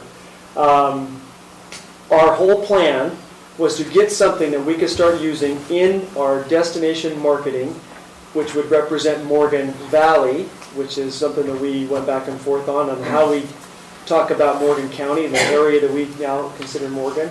Morgan Valley was what we came up with. We figured that fit in a number of ways. I'll show you a couple of variations of this. Let me get here and make everyone sick for a second. Let's go right here. So what we did is we come up with the logo, which is mountains. We went back and forth on the M. They asked the question, do we put the M, do we not put the M? It's such a distinguishing feature of the valley, we decided to put the M on there. Morgan Valley, the words, we decided that was the best fit for describing what Morgan is. And then we had to come up with a color palette. So for all of the artists in the crowd here, we did our best to find some colors that were flashy enough that they kind of could catch an eye, but not overly done where, commissioners wouldn't wear something like that. The rainbow. Bright pink, we went back and forth on that one. So here's a different number of colors here. The great thing with the color palette is they can mix and match. These are only examples of certain backgrounds on certain colors of that. We have a black and white version. We have one that's a little more, call it worn, leathery type of look on it. Our tagline. This one was an interesting one too. We were trying to find something that was very simple. There was a lot of cliche ones that we went through, like, it's a hidden gem, and, welcome home, that kind of stuff. And one of the things that came to our group over and over again is that Morgan is really a place where we feel is home for residents. But, and this is the tough part when you've been in Morgan your entire life, is we've got to put on our tourism hat. What do people outside of Morgan actually think about Morgan? And when they talk about Morgan, they say, oh, it's a beautiful place, and they think it's a good place to go and escape. It's got clean air, it's got great views, it's got a river that runs through it, and so that's why we came up with the tagline, Utah's Mountain Escape. We went back, is it alpine, is it mountain, is it valley escape, and this is ultimately what we come up with. So very simple, but I think it gets the point across. Here's another set of logos with that tagline, and a black and white. There's a text-only version here. You can see in the sides, we tried to size this so it wasn't too distracting, but there's a UT on the left side and a US on the other side, so that if it was ever seen outside of, internationally even, they could see that was a state and the US. These are not the perfect logos that we'll be using, but this was an example. So we came up with a few different, we call them almost badges, where you could use different photography or art inside of the logo. I don't think the renderings of the pictures, because they use kind of a color, like a paint finish to those pieces of art. I don't like that, but we can put any piece of art in there. Something that's a feature of Morgan County, so we use the Devil's Slide, we use the Chinatown, we use Front Street, Commercial Street, but we can swap any sort of picture inside of those. Again, in any color combination that we want to do. A few examples there. This whole guide we will give to the county and all the people that need to use it. It goes through everything. What's the size, what's the colors, what you can and cannot do. You don't stretch it, you don't turn it, you don't use the wrong color on top of the other one there. There's our color palette, ones that you can and can't use. This is all part of the deliverable from Hub that we spent the money to do. There is your fonts. We have a few different type of backgrounds. We like the topography and kind of these, kind of a natural look to it if you wanted to superimpose or have that behind. We do have some great landscape pictures. We are working on that actually as a group. We're getting more pictures curated for this. They can be used inside of that. And they're going to be professionally done. It's not just Justin going around with his iPhone. So that's going to be good. Thank goodness. Even though my pictures do turn out pretty good. Okay, so then we get into how do we start to use it. So the idea around this is when we start to send things out, like, hey, come to Morgan, spend some money, spend some time here. What do we do? How do we put that marketing out? Here's some examples. I mean, Devil Slide never looked better than that, right? People do want to slide down it, I think, but. We found out we've got to replace this one. This is not our crew on the river. We found out that that's someone from Park City, so we've got to make sure we change that guy out. But you get the point. So we got some of the skiing in here. When we start to put together the brochures, this is an example of how that would look with the logo, with different things in the background. We are coming up with a travel guide. We're coming up with a new map to show points of interest and all that. This will be used on it. The new website is going to be launched at the first part of next year, and that will have all of this in this particular color palette and this branding. Here's some different types of shirts and hats. Once we get, you guys just kind of say that looks pretty good, we'll try to get some out for everyone to look. Water bottles, patches, we can do a number of things with this, and we can talk about what that would be. But that's what we did. So this is what we have got delivered. I think they've done a good job. We've done a good job at trying to keep it as simple and catchy as we can, but not overdo it, and not try to be just like another one out there. So, thoughts or this is comments? really cool. Yeah, I love what you've done. One thing is this will not replace the county. It does not replace the county logo, no. Logo that we have on everything, unless we wanted to change it at a later point. But the Well, reason we I think did there's a difference this between is our political right. entity logo and our right, and marketing that's logo. what this marketing is for the Morgan Valley, not. You probably would not put it on your government. business cards for yourselves, but we could probably have something made up that talked more about tourism. You could pass it on. Yeah, I like that. I think it looks great. I don't remember seeing a photo of like a mountain biking thing, but I think We definitely get the mountain biking in there. And as a matter of fact, we got some great mountain bike pictures that were put into the catalog that we have our collateral folder. They look really good, so we definitely need to get some of those on there. So is the thought to license this to someone, or to keep that logo and do our own type of things? What's your thought on that? We would, initially just our own thing. I think there's discussion on how far we want to take this. If we have a visitor center, for example, do we put some of our own stuff in there? Do we sell shirts and hoodies and hats? And yes, we can have that discussion. But this would definitely serve as a basis to start with, and we can go from there. So I'm pretty happy with the results. One of the things that they're trying to work on also is with this branding is they're able to, one of the things we've been lacking in Morgan is when somebody comes to Morgan, they do not have any idea of what, if they just come without being on a tour or anything, they come here and they have no idea what to do in Morgan County.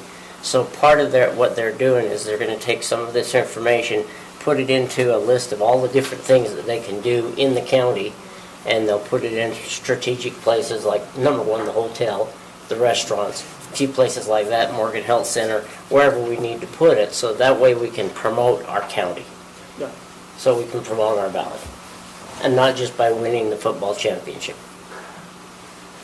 That's a good thing, but that's why even Yeah. the mountain biking, the and mountain the biking mountain team's biking. getting to be quite That's prominent in terms of Very good an mountain athletic Yeah.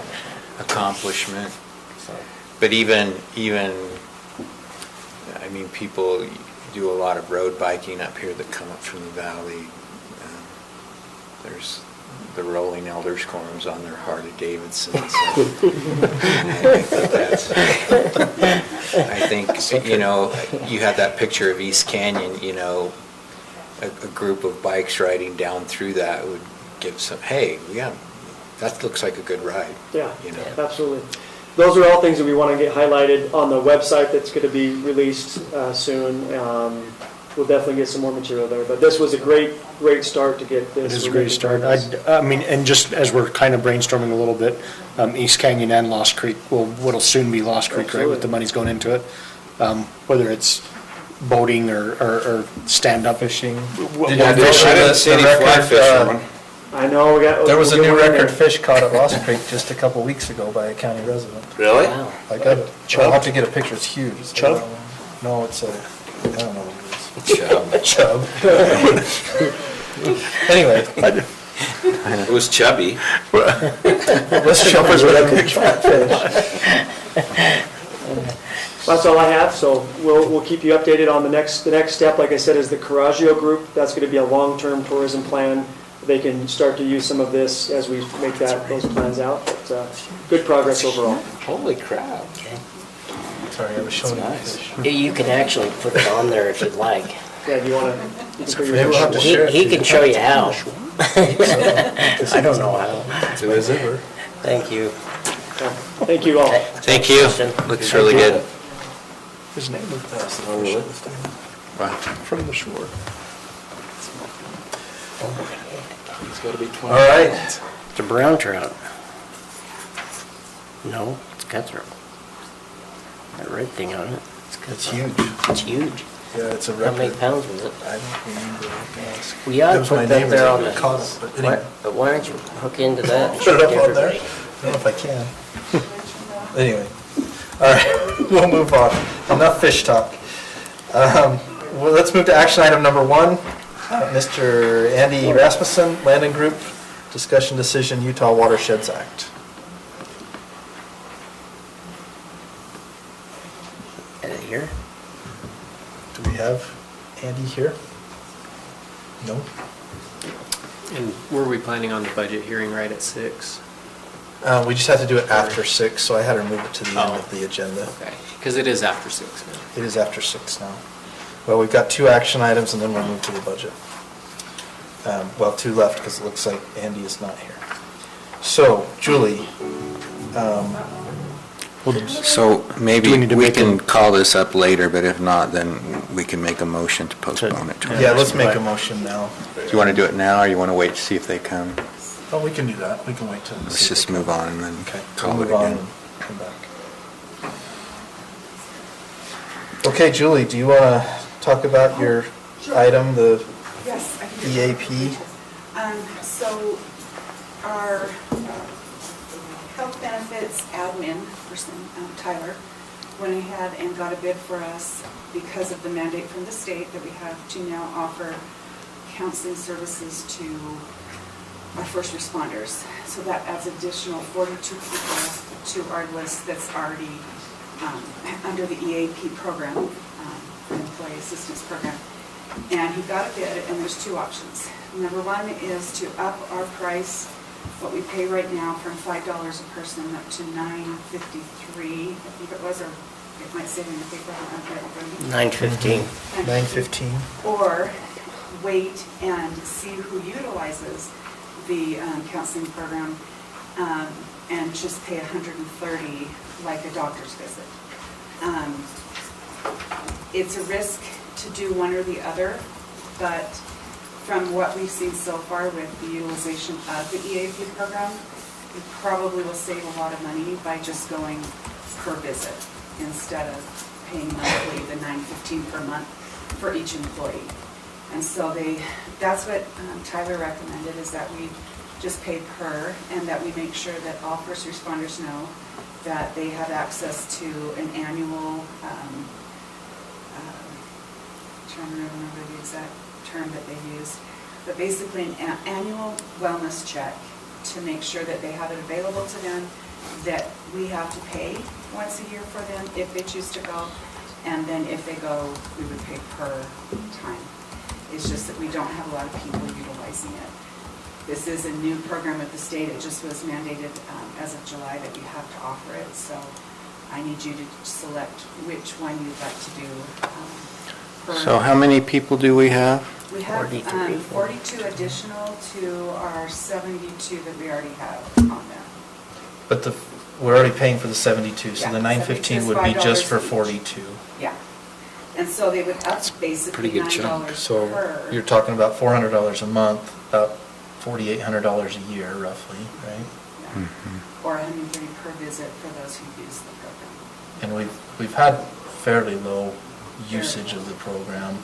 So for $4,600 a year, which is what I'm glancing over your Yeah. shoulder at your calculator.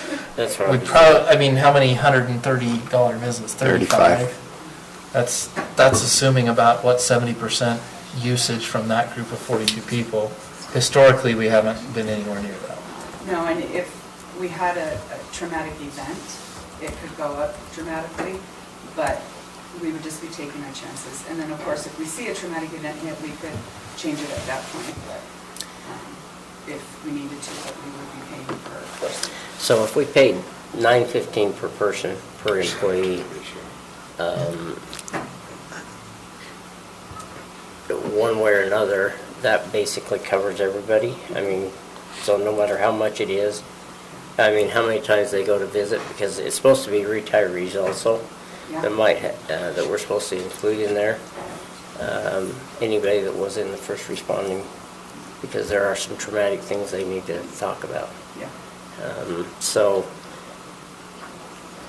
We don't have a count on anybody unless they decide to join, is that correct? Everyone would be in the pool, but we would pay per person if we don't do the monthly cost.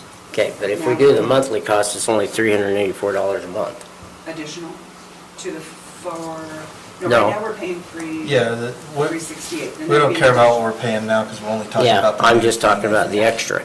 So $384 a month versus if all of a sudden all of them went in, that'd be $5,400 and some odd.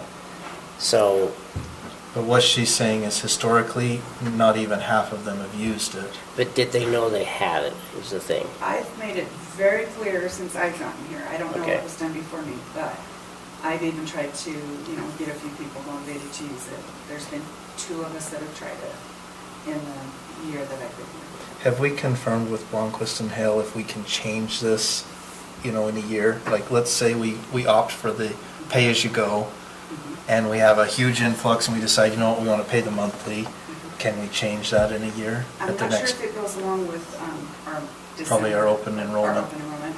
I would need to check into that to get that confirmed for you. Leaning towards pay as we go. Me too. I don't need the answer tonight, if you guys want me to get that confirmed for you. I think we go with the pay-as-you-go. I think that's, Yeah. if we had less than 35 people take advantage of it throughout the year, we still come out ahead. And chances of us having 35 people take advantage are probably pretty low. Yeah, even in a traumatic event, you won't have 35 people go to the event. Yeah, that's true. Want to do that then? Yeah, it'd be confined to the assessor's office probably. I'm kidding.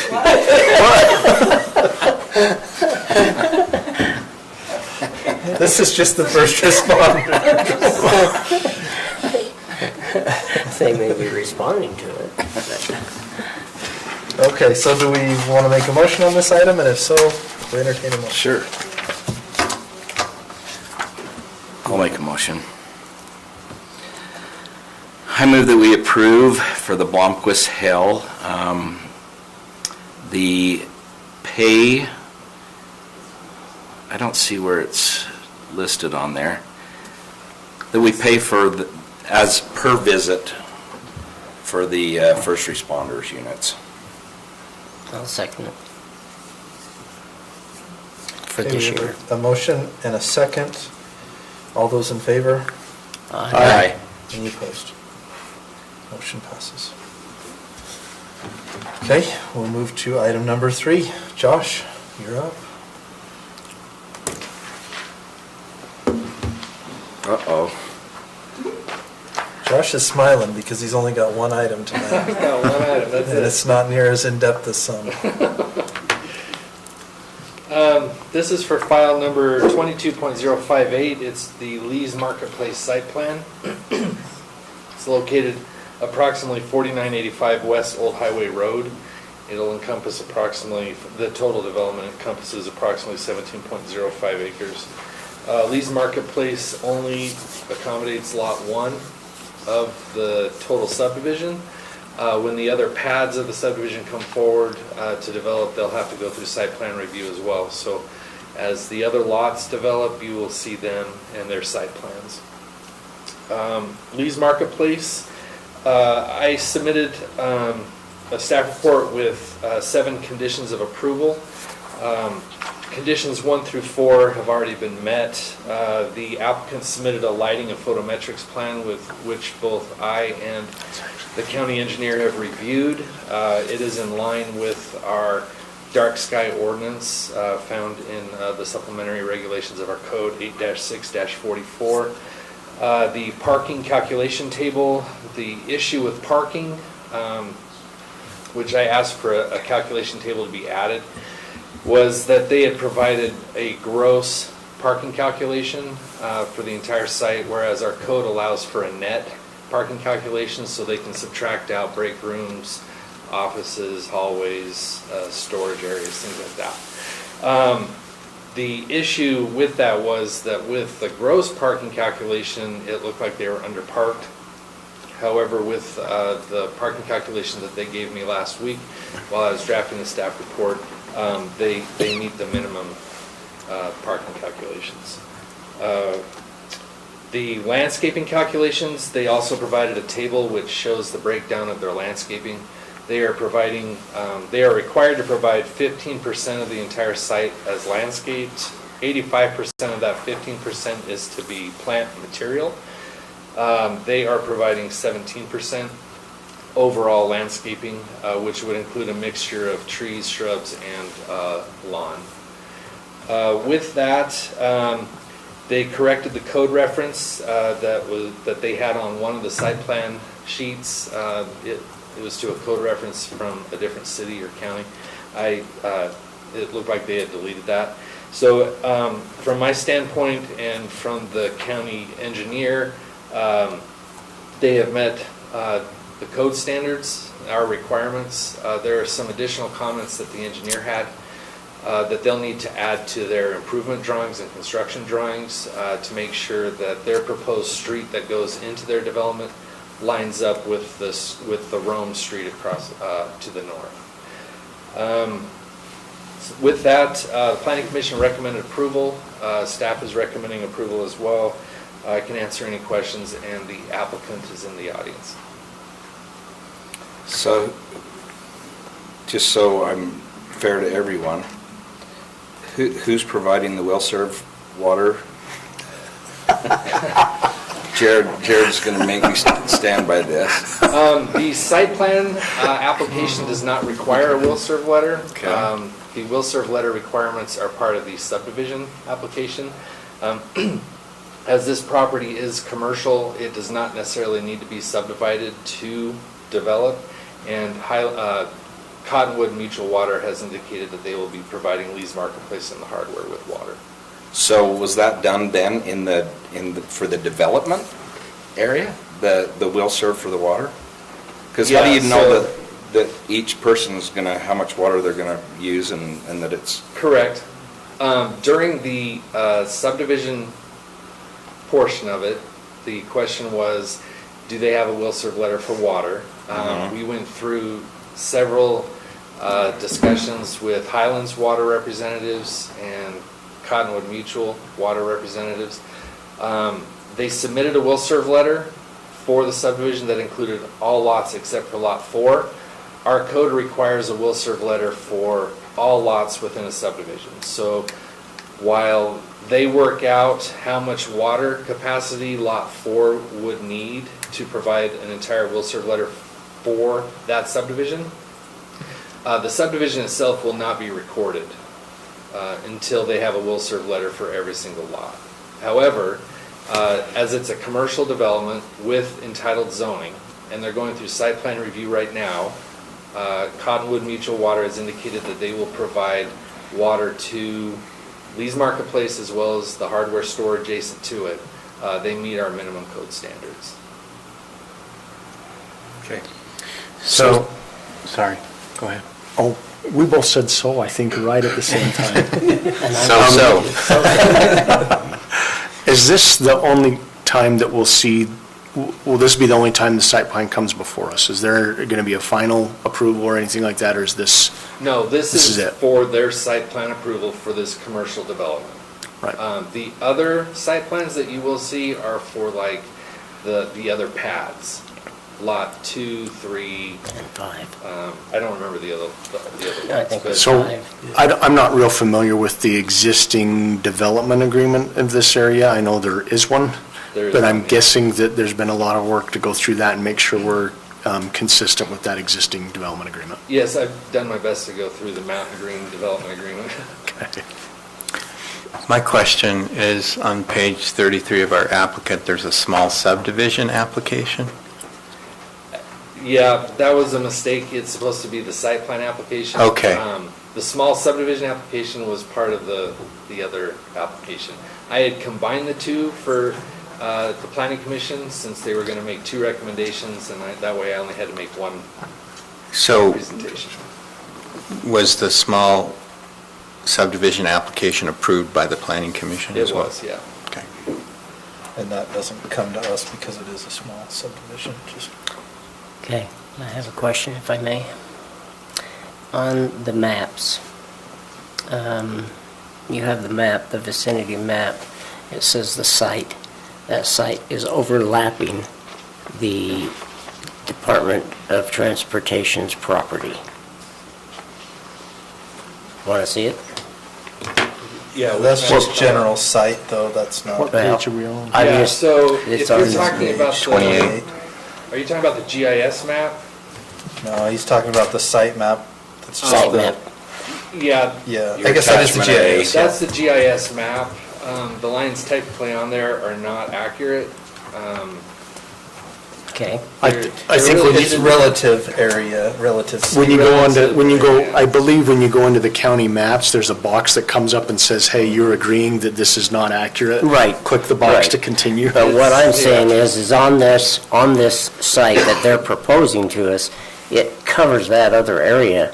And I just want to make sure that they're not thinking that that was property they own, because they don't own it anymore. What No. are you referring to on the, what I page? think he's on page 28, and I think you're talking about the corner that Right. extends into the right-of-way. Right.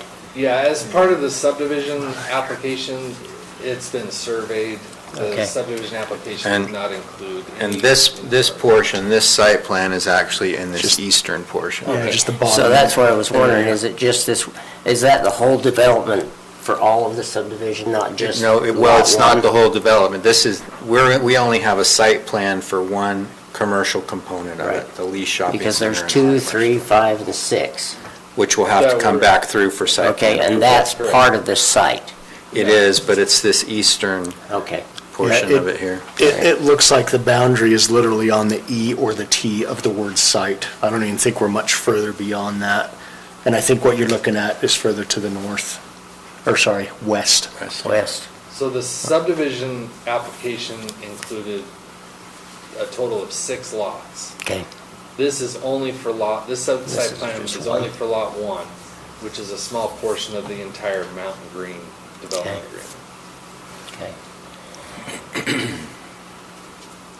Okay, any other questions for staff?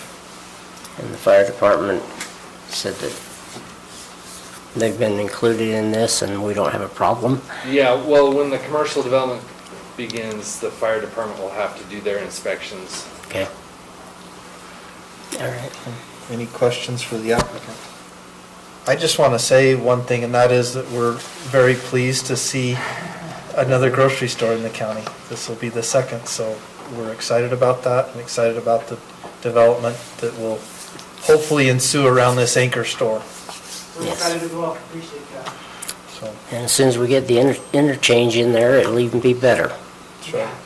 That's the hope. Yeah, hopefully this is a good strategic move for Lee's as well with that interchange that will someday be there. Okay. Okay, any questions for the applicant though? we could. Just glad to see it. Okay, with that, we'll look for a motion on item number 3.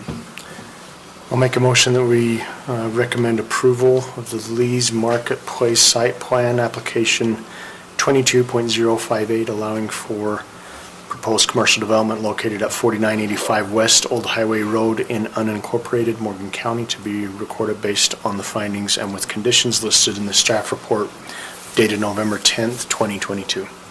Can I recommend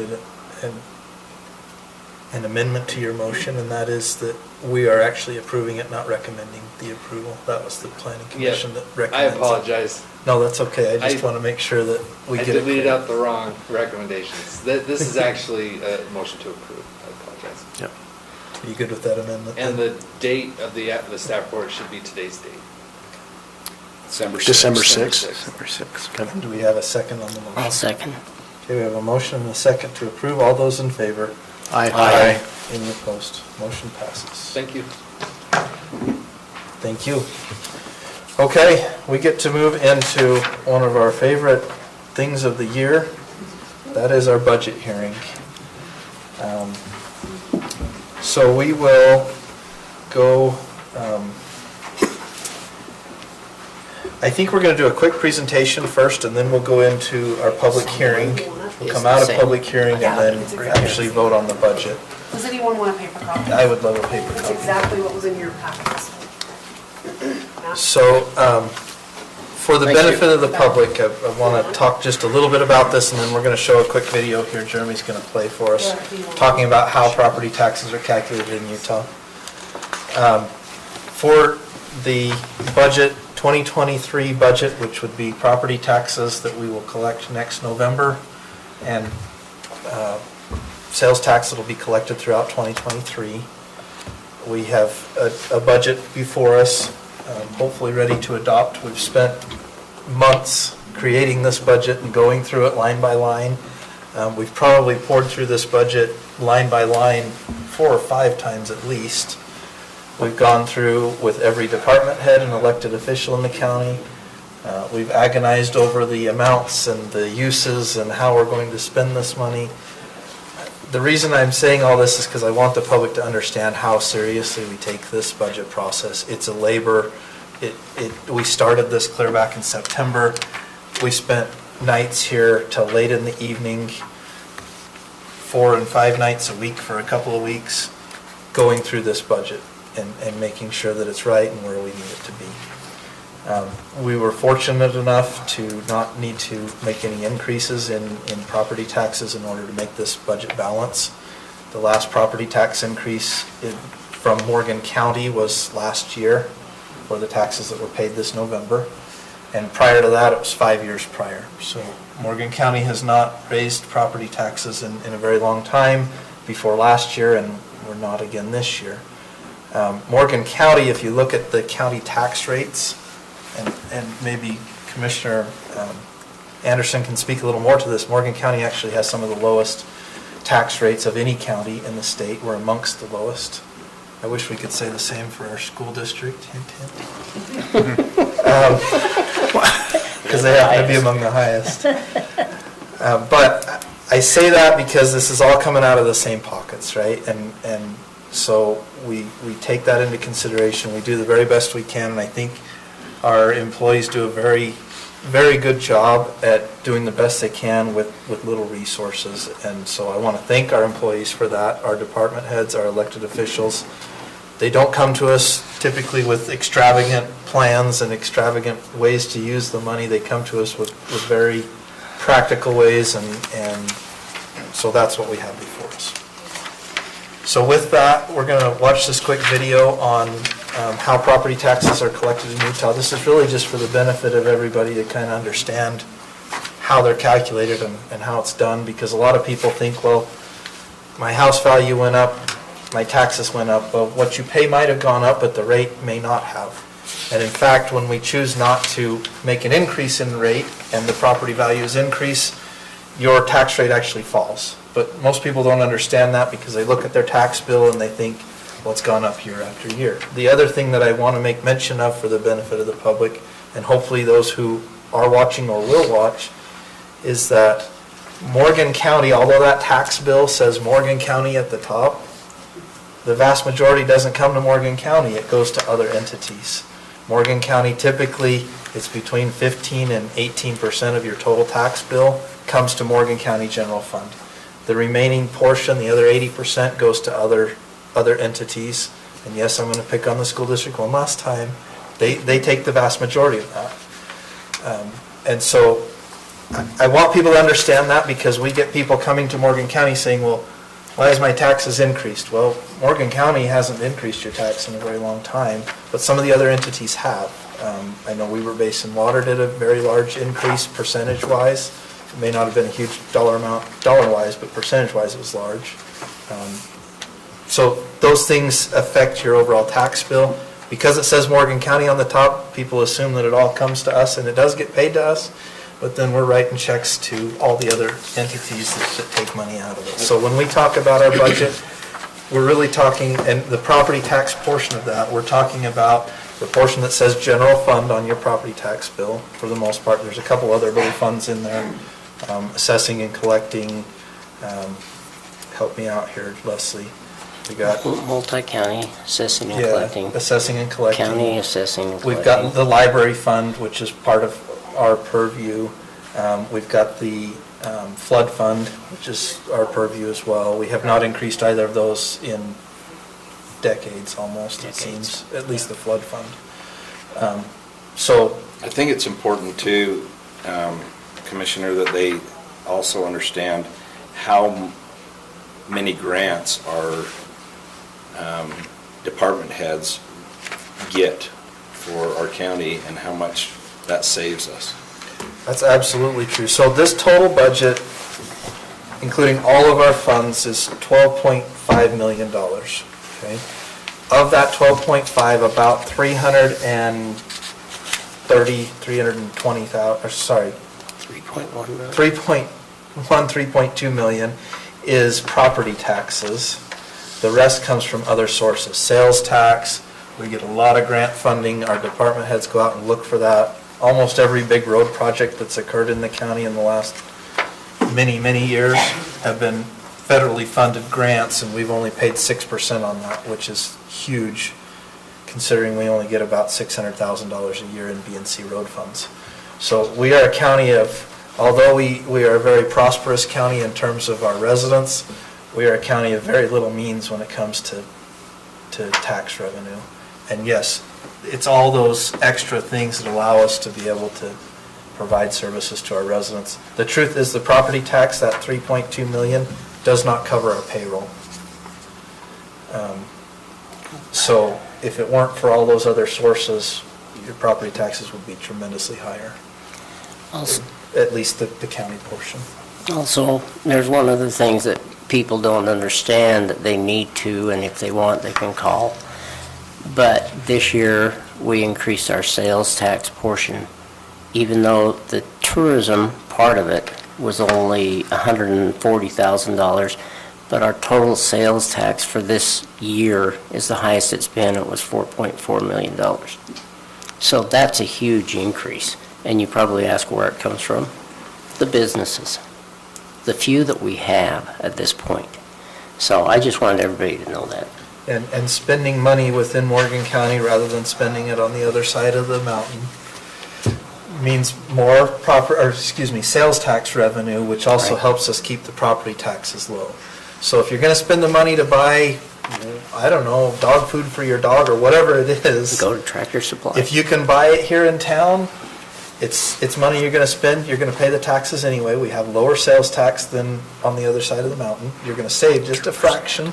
Doesn't make much of a difference on a bag of dog food or a Coke from the store, but it does on a car, I suppose.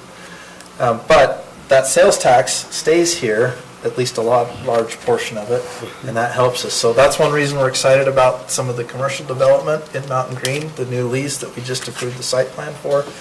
All the sales tax from that facility, that new business, is going to help Morgan County, which helps us keep our property taxes low. So if you want to keep your property taxes low as a citizen, buy local. Buy local. Right? Help support those local businesses. That's one reason why we're you saw earlier, we're working on branding and working on tourism and development, because it's not just the sales tax paid by local residents, it's the sales tax paid by those who come to visit. So if somebody comes to Morgan and they stop at our restaurant and eat, or they stay at our hotel, or they buy food at our grocery store, all that sales tax helps us keep property taxes low. And that's one of our ways to try to keep your taxes low and bring in revenue for our businesses that exist here. So we hope that you'll buy local. Yeah, buy local. Any other comments before we go on this? No. Okay, great. Let's play this little video, if you don't mind. Okay, I want to explain to you how your property taxes are calculated based on how much your home is worth in the county that you live. Imagine there's a town that only has 3 homes, and they're each worth a different amount. And the total cost to provide all of the town's services, funding of local government and schools, etc., is $1,000. This revenue is collected through property taxes. Each homeowner pays property taxes based on how much their home is worth. The varying values of all the homes are added up. The town's cost is then divided by the total property value. This gives us the tax rate. The tax rate is applied to all the homes to get enough revenue to pay for all of the services. So each homeowner pays according to how much their house is worth. Every year, the home values are reassessed by the county assessor. Let's say all 3 properties have gone up equally in value. If we go back to our calculation, the total cost of services hasn't changed, but the total property value has increased. When this happens, there will be a decrease in the tax rate. Now, when we apply that new rate on all the homes, everyone still pays the same. Let's recap. Property taxes are based on what a home is worth. If reassessments of property values all increase equally, then everyone pays the same taxes as the year before. Now let's say another year has gone by, and these home values are reassessed. During this reassessment, the house on the right became more valuable in the market than the other 2. The total value of all the homes have increased, which means the town has to calculate a new tax rate. With this new tax rate, the first 2 homes will actually pay less than the home on the right that was reassessed at a higher value. Since the cost of services hasn't changed, the town doesn't need to collect more property taxes. However, since property taxes are based on a home's value, those taxes could potentially go up or down based on the rest of the homes in the town. So, what happens when the cost to provide services goes up? Well, it means more property taxes need to be collected from every home, and a new tax rate is calculated. To get the new rate, we take that amount that the town now needs and divide it by the total of the property values. The new rate is applied to all the homes, and now everyone has to pay the new tax amount to continue to fund all of the services. So let's review. 1. Property taxes are based on the value of a home. When homes are reassessed at equal values, each homeowner will pay the same amount proportionally as before. 2. When homes are reassessed at different values, each homeowner will pay a different amount proportionally based on how much their home increased in value. 3. When the town's cost to provide services increases, then all homeowners pay their share proportionally across the board in property taxes.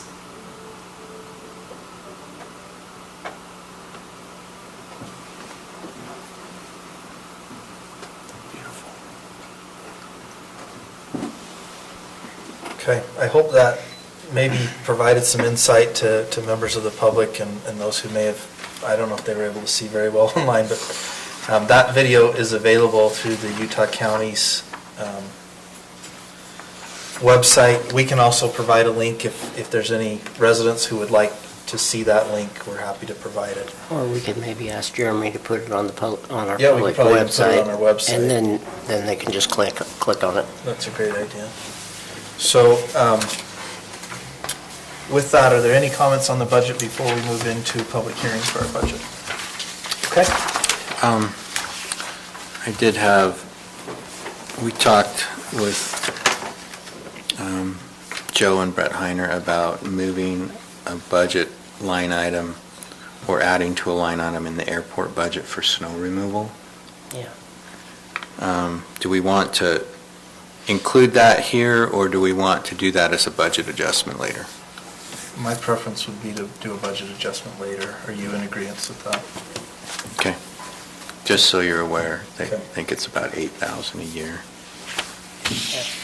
and about 25 to finish this year. And I know Commissioner Fackrell had an item that he wanted to talk about potentially adding for revenue. Again, I think we can do that as a budget adjustment as well, and do them both at the same Yeah. time. Speaking of budget adjustments, Leslie, I'm assuming we'll have our year-end budget adjustments for our next meeting. Okay, so we'll have another budget And hearing we- for the 2022 budget to make adjustments. Okay. So I'll send you this email Okay. so there's an amount for 2022 and then there's one for 2023.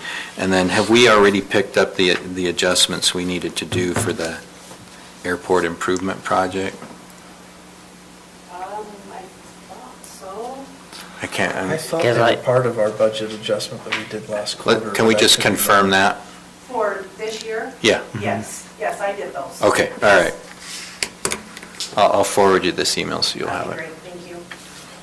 Perfect. With that, I'll look for a motion to move into public hearing. So moved? I'll second it.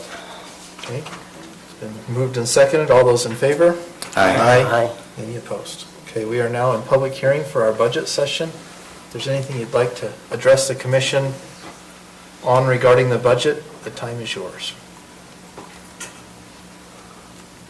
Okay, seeing none, we'll look for a motion to go out of our public hearing and reconvene the public meeting.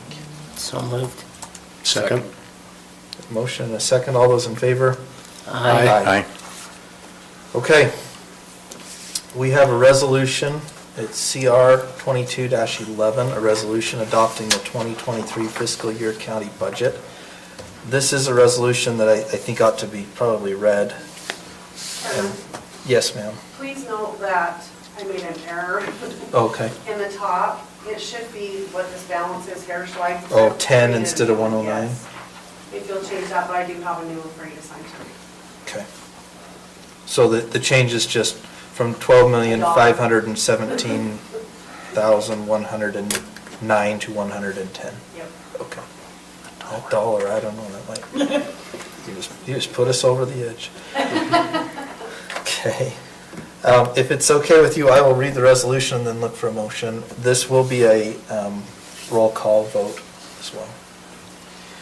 Okay, Resolution CR 22-11, a resolution adopting the 2023 fiscal year county budget, whereas the Morgan County Commission in regular meeting, lawful notice of which had been given, finds that a public hearing was held December 6, 2022, according to state statute, for adoption of the budget for fiscal year 2023. Therefore, the Morgan County Commission hereby adopts the following resolution. Be it resolved that the 2023 Morgan County General Fund budget in the amount of $9,245,364 and the total Morgan County budget of $12,517,110, the original of which is on file in the office of the Morgan County Clerk Auditor, and a copy of which is attached to this resolution, is hereby adopted for the Morgan County fiscal year 2023, beginning July 1st, 2023, and ending December 31st, 2023. January. December. Ending December 31st. Beginning This is January January. 1st, ending December 31st, correct. Summaries of revenue and expenditures by fund. Fund number and name. The general fund, $9,245,364. Class B road fund, $715,750. Flood disaster fund, $28,173. Health services, $216,633. The mineral lease fund, $800. Library fund, $288,703. Impact fee, $123,382. Corridor preservation, $155,000. Recreation fund, $400,000. Fair capital improvement fund, $20,000. Economic development, $200,000. Tourism, $450,000. Capital projects, $115,750. Enterprise fund, which is our garbage fund, $541,730.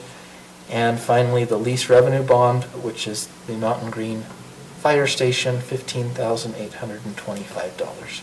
for a total of $12,517,110. Passed and adopted by the Morgan County Commission on the 6th day of December 2022.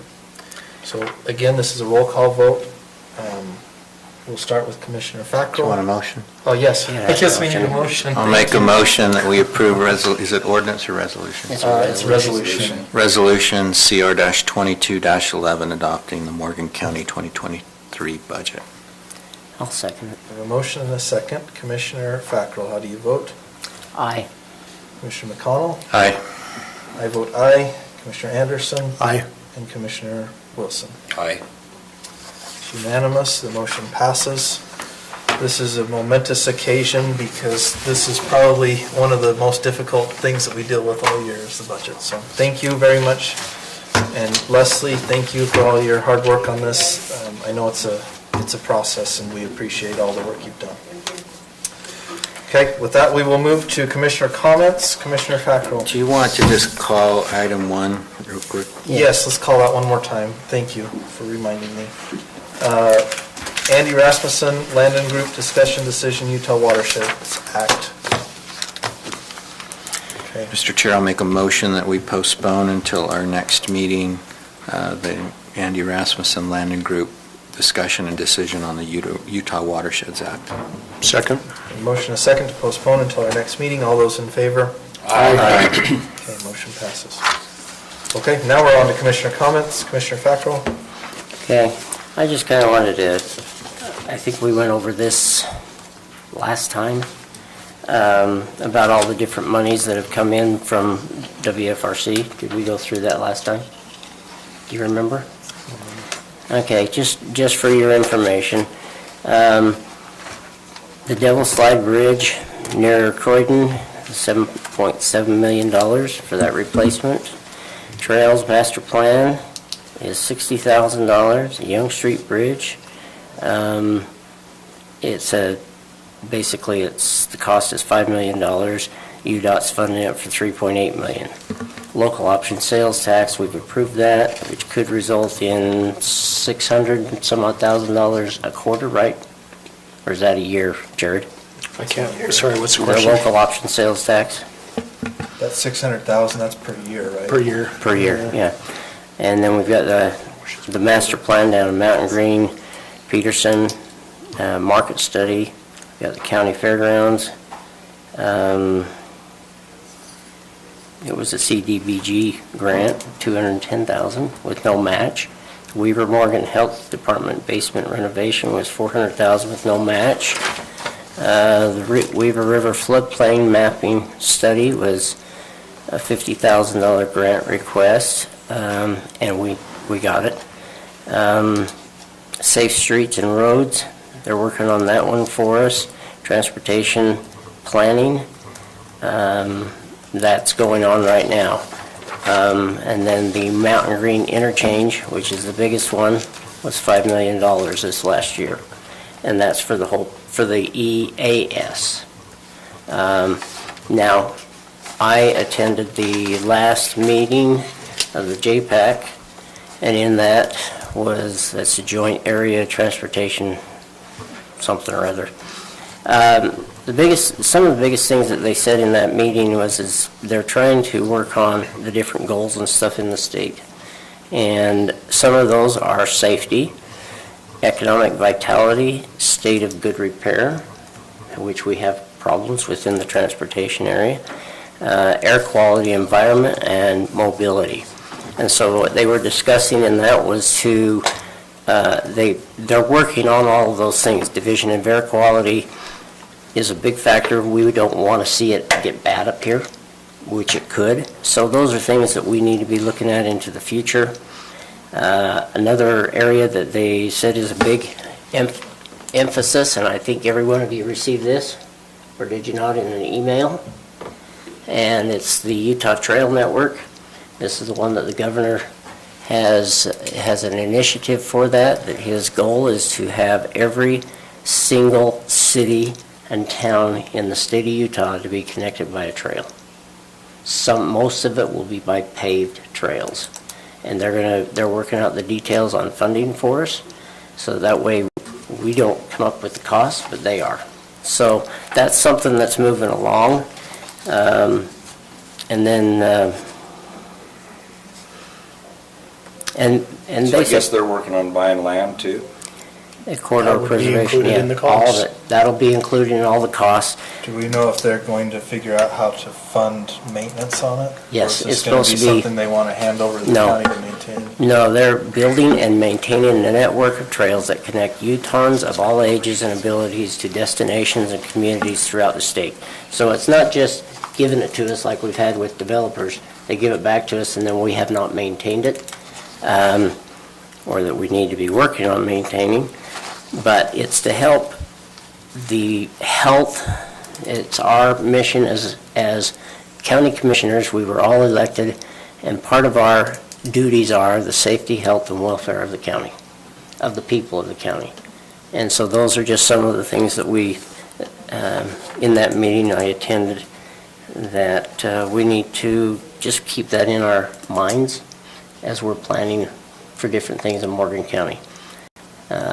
UDOT was there representing them, and of course, you know, my big pet peeve is to widen some of the roads so that way we can have a little bit of safety, because it's very difficult to walk down the highways without possibly getting hit. And bicyclists the same. Motorbikes, they're okay because they can swerve around everybody, but Or there's accelerate away. That's right.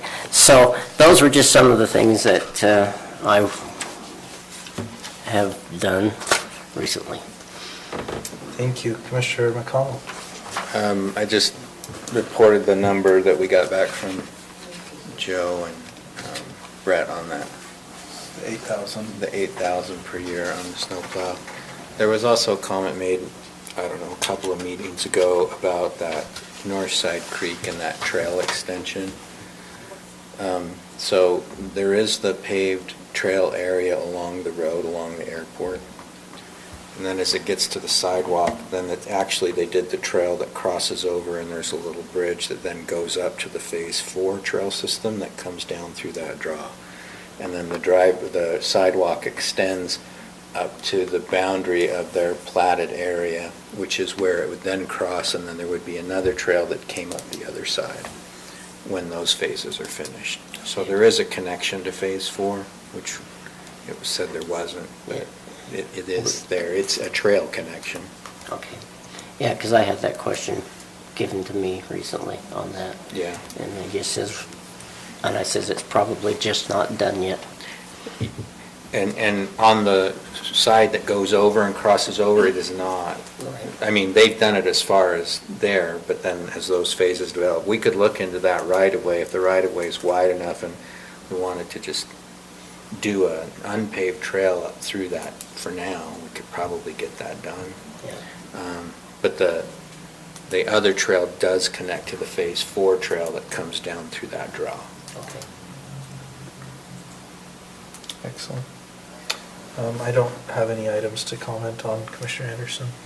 I need to get a few emails out to you guys just on administrative items, but yeah, I actually don't have anything to comment on.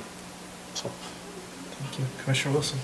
I guess my only comment right now would be, I want to understand our expectations for our individual portfolios, so we don't have a duplication of what we had tonight. I was over Human Health and Services. Serve on that committee. I wouldn't go put something on the TTAB board and have them put that on our agenda item to be without at least talking to Blaine first and saying, Blaine, here's what I got going, here's what because I talked to Kevin Eastman. I told him what I was doing. I told him I would give him my ear after I was done talking to Melissa. And he specifically gathered a group of people, Blaine included, and Blaine jumped on board and put it on the agenda, which is really frustrating to me. Actually, I didn't put it on the agenda. I told him to go ahead and put it on. Everybody has the right to put anything on the agenda, and Mike has the right to approve it. So as far as me doing that, I didn't. All I did was answer his email. and his text. And told him to put it on the agenda? Yeah, that's right. Okay. If he wanted to, he So could what put I'm it on asking the you, agenda. Blaine, is are you going to be over all the portfolios? If I need to get something done, I will be. Okay.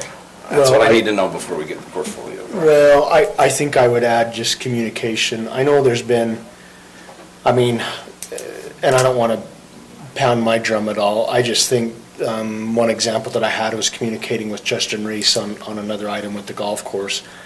And I know it wasn't in my portfolio per se, but what I did, and Blaine remembers this, but I called Blaine ahead of time and I said, Blaine, I'll give you an update once I get some understanding, but I am going to be having conversations and meetings and There you discussing. go, common courtesy. But I just want to make sure you're aware, and I'll give you an update when I have it for you. And I think it's fine that we all work together on any portfolio we feel like we need to work on, as long as who's over that portfolio is at least aware. I think that's Sure. just a. That's all I was asking. Yeah, I agree. I think that's fine. fair to ask. fine. You know, communicating, we don't want to duplicate efforts either. I mean, we're all busy. There's no reason for us to duplicate efforts and there are times when there's one of us that probably has an expertise or a knowledge in an area that somebody may not, and we want them to jump in, or a connection with somebody. Absolutely. So, but I think, I absolutely agree, we need to communicate amongst ourselves regarding any items, you know, and in terms of, you know, approving it just because it's on the agenda, well, you know, I don't always know what each item is about, so yes, approve the agenda, having those two items, not understanding that they were asking for competing funds, and I don't know that that's necessarily a bad thing. I think we're going to have that occasionally occur, but we absolutely have to communicate between each other, and certainly if it has to do with a portfolio, whoever's responsible for that portfolio ought to be in the know if there's communication going on about it. And I mean, we've had those conversations in the past, you know, so let's make sure that those continue. Good reminder. To bring up too, that I was even surprised because I was told it was a report, and that's what I had on the agenda. It was a proposal. That was not told to me. So that goes to show that there's a lack of communication. Well, and you know, to that point, we have not been gathering, I feel like, the backup information that we ought to have in these packets. And so, and maybe we need to start pushing back, and you and I can coordinate on this. If we don't have backup information on an agenda item, we're going to start removing those from the agenda, because I don't think that that's right for us to be blindsided by any item from anybody, frankly. I would expect them to put that information into a packet and give it to us so we can read it beforehand and understand and have the right questions to ask. Yes. Because you guys are It needs to go to us too, and yes, there are going to be some situations where there's not really backup information, right? We're making a decision about something, there's not a whole lot of backup, but if there's something that even if one of us submits it, we need to be submitting that backup information. I'll push harder. Okay. I guess when I got called by a couple of people and blamed today that I was trying to spend opioid money on other things, that's what really frustrated me, you know, because they have no clue. The mayor had no clue in my discussions with Melissa or Kevin as far as that goes. But he gathered an army, and I don't know why suddenly he's fighting for $8,000. I really don't, but it's interesting to me now. Did the city not get in? Well, they would have opioid funds too, wouldn't they? Absolutely. They have their own. Yeah. Their own. Or is it only a county thing? I thought that it might I only think be it's a only county a county thing. thing. I think It's it's just only the counties. documentation I've received. Oh, it's because of only the health county. departments, maybe. Probably. Well, aren't they Weber? Well, state. Well, it's and- because the That's counties what I mean, chose the to sue. It counties wasn't have the the- cities Yeah. that chose to sue the. So the funds are through the county. So yeah, he had to approach that also, their council, or their commission, their three-man commission too, so anyway. Well, There yeah, are backup times when information, I just like to you're all be approving the agenda even sometimes before the submission deadline, so sometimes it's hard to know, but when we prepare the packet, The if packet there's is something's missing, then, I mean, it could potentially be removed, or, Do you want me to make that clear to you when I send you the agenda for approval? Well, I think we can approve the agenda. Are you posting it as soon as it's approved, or how are you doing that? Yeah, because I approve it right at the last minute on Thursdays usually. So- Well, and that's why in the past we said we want the submissions in for agenda by Tuesday, and then the packet information by the latest Thursday, which gives us time to adjust if we need to. And maybe we need to be a little more strict on that and just say, have it in by Tuesday, by Thursday if it's not in the, and we won't post the agenda until Thursday when we've reviewed the packet. But if it's not in the agenda, or not in the packet, we're going to remove it from the agenda before we post it. Does anybody have issue with that? No. Are we okay with that? I think that's great. Now, there will be situations where you're gonna have an urgent item that's gonna come in after Tuesday and you gotta take care of it. Let's talk about those, and if we need to add them to the agenda, great. We can also, deal with them and ratify them later if we have to. I mean, we don't wanna do that on every item, but there are occasions when that's necessary, and I think that's appropriate.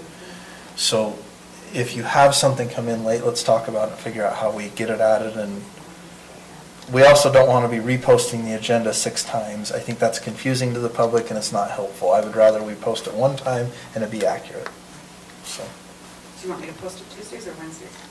I mean, get your approval Tuesday or Wednesday? let's get the approval on Tuesdays of the agenda, and then if the information is not in the packet, we'll remove the item from the agenda. It's a good example of the planning department, that's what they do, is they always get me the front pages by Tuesday, and then they get the rest of the backup documents to me by Thursday. And that's exactly what we ought to have from every applicant. And I think it even explains that on the documentation pretty clearly. So if we're not following that, let's start following it and be strict about it. I think Plus, that's, they always close them every nice, and I need restrictor, so I will work on that. yep, we have to have some consistency, I think, and that's one way we do that. Okay, anything else? Yeah. And I've been bad about it. I move that we go into a closed session. Okay, for the purpose? To discuss litigation, potential litigation. Okay, we have a motion to go into closed session for the discussion of potential litigation. Is there a second on the motion? Second. Okay, we have a motion and a second. This is a roll call vote. Commissioner Fackrell, Commissioner McConnell. Aye. I vote aye. Commissioner Anderson. Aye. And Commissioner Wilson. Aye. Okay, motion passes. We will move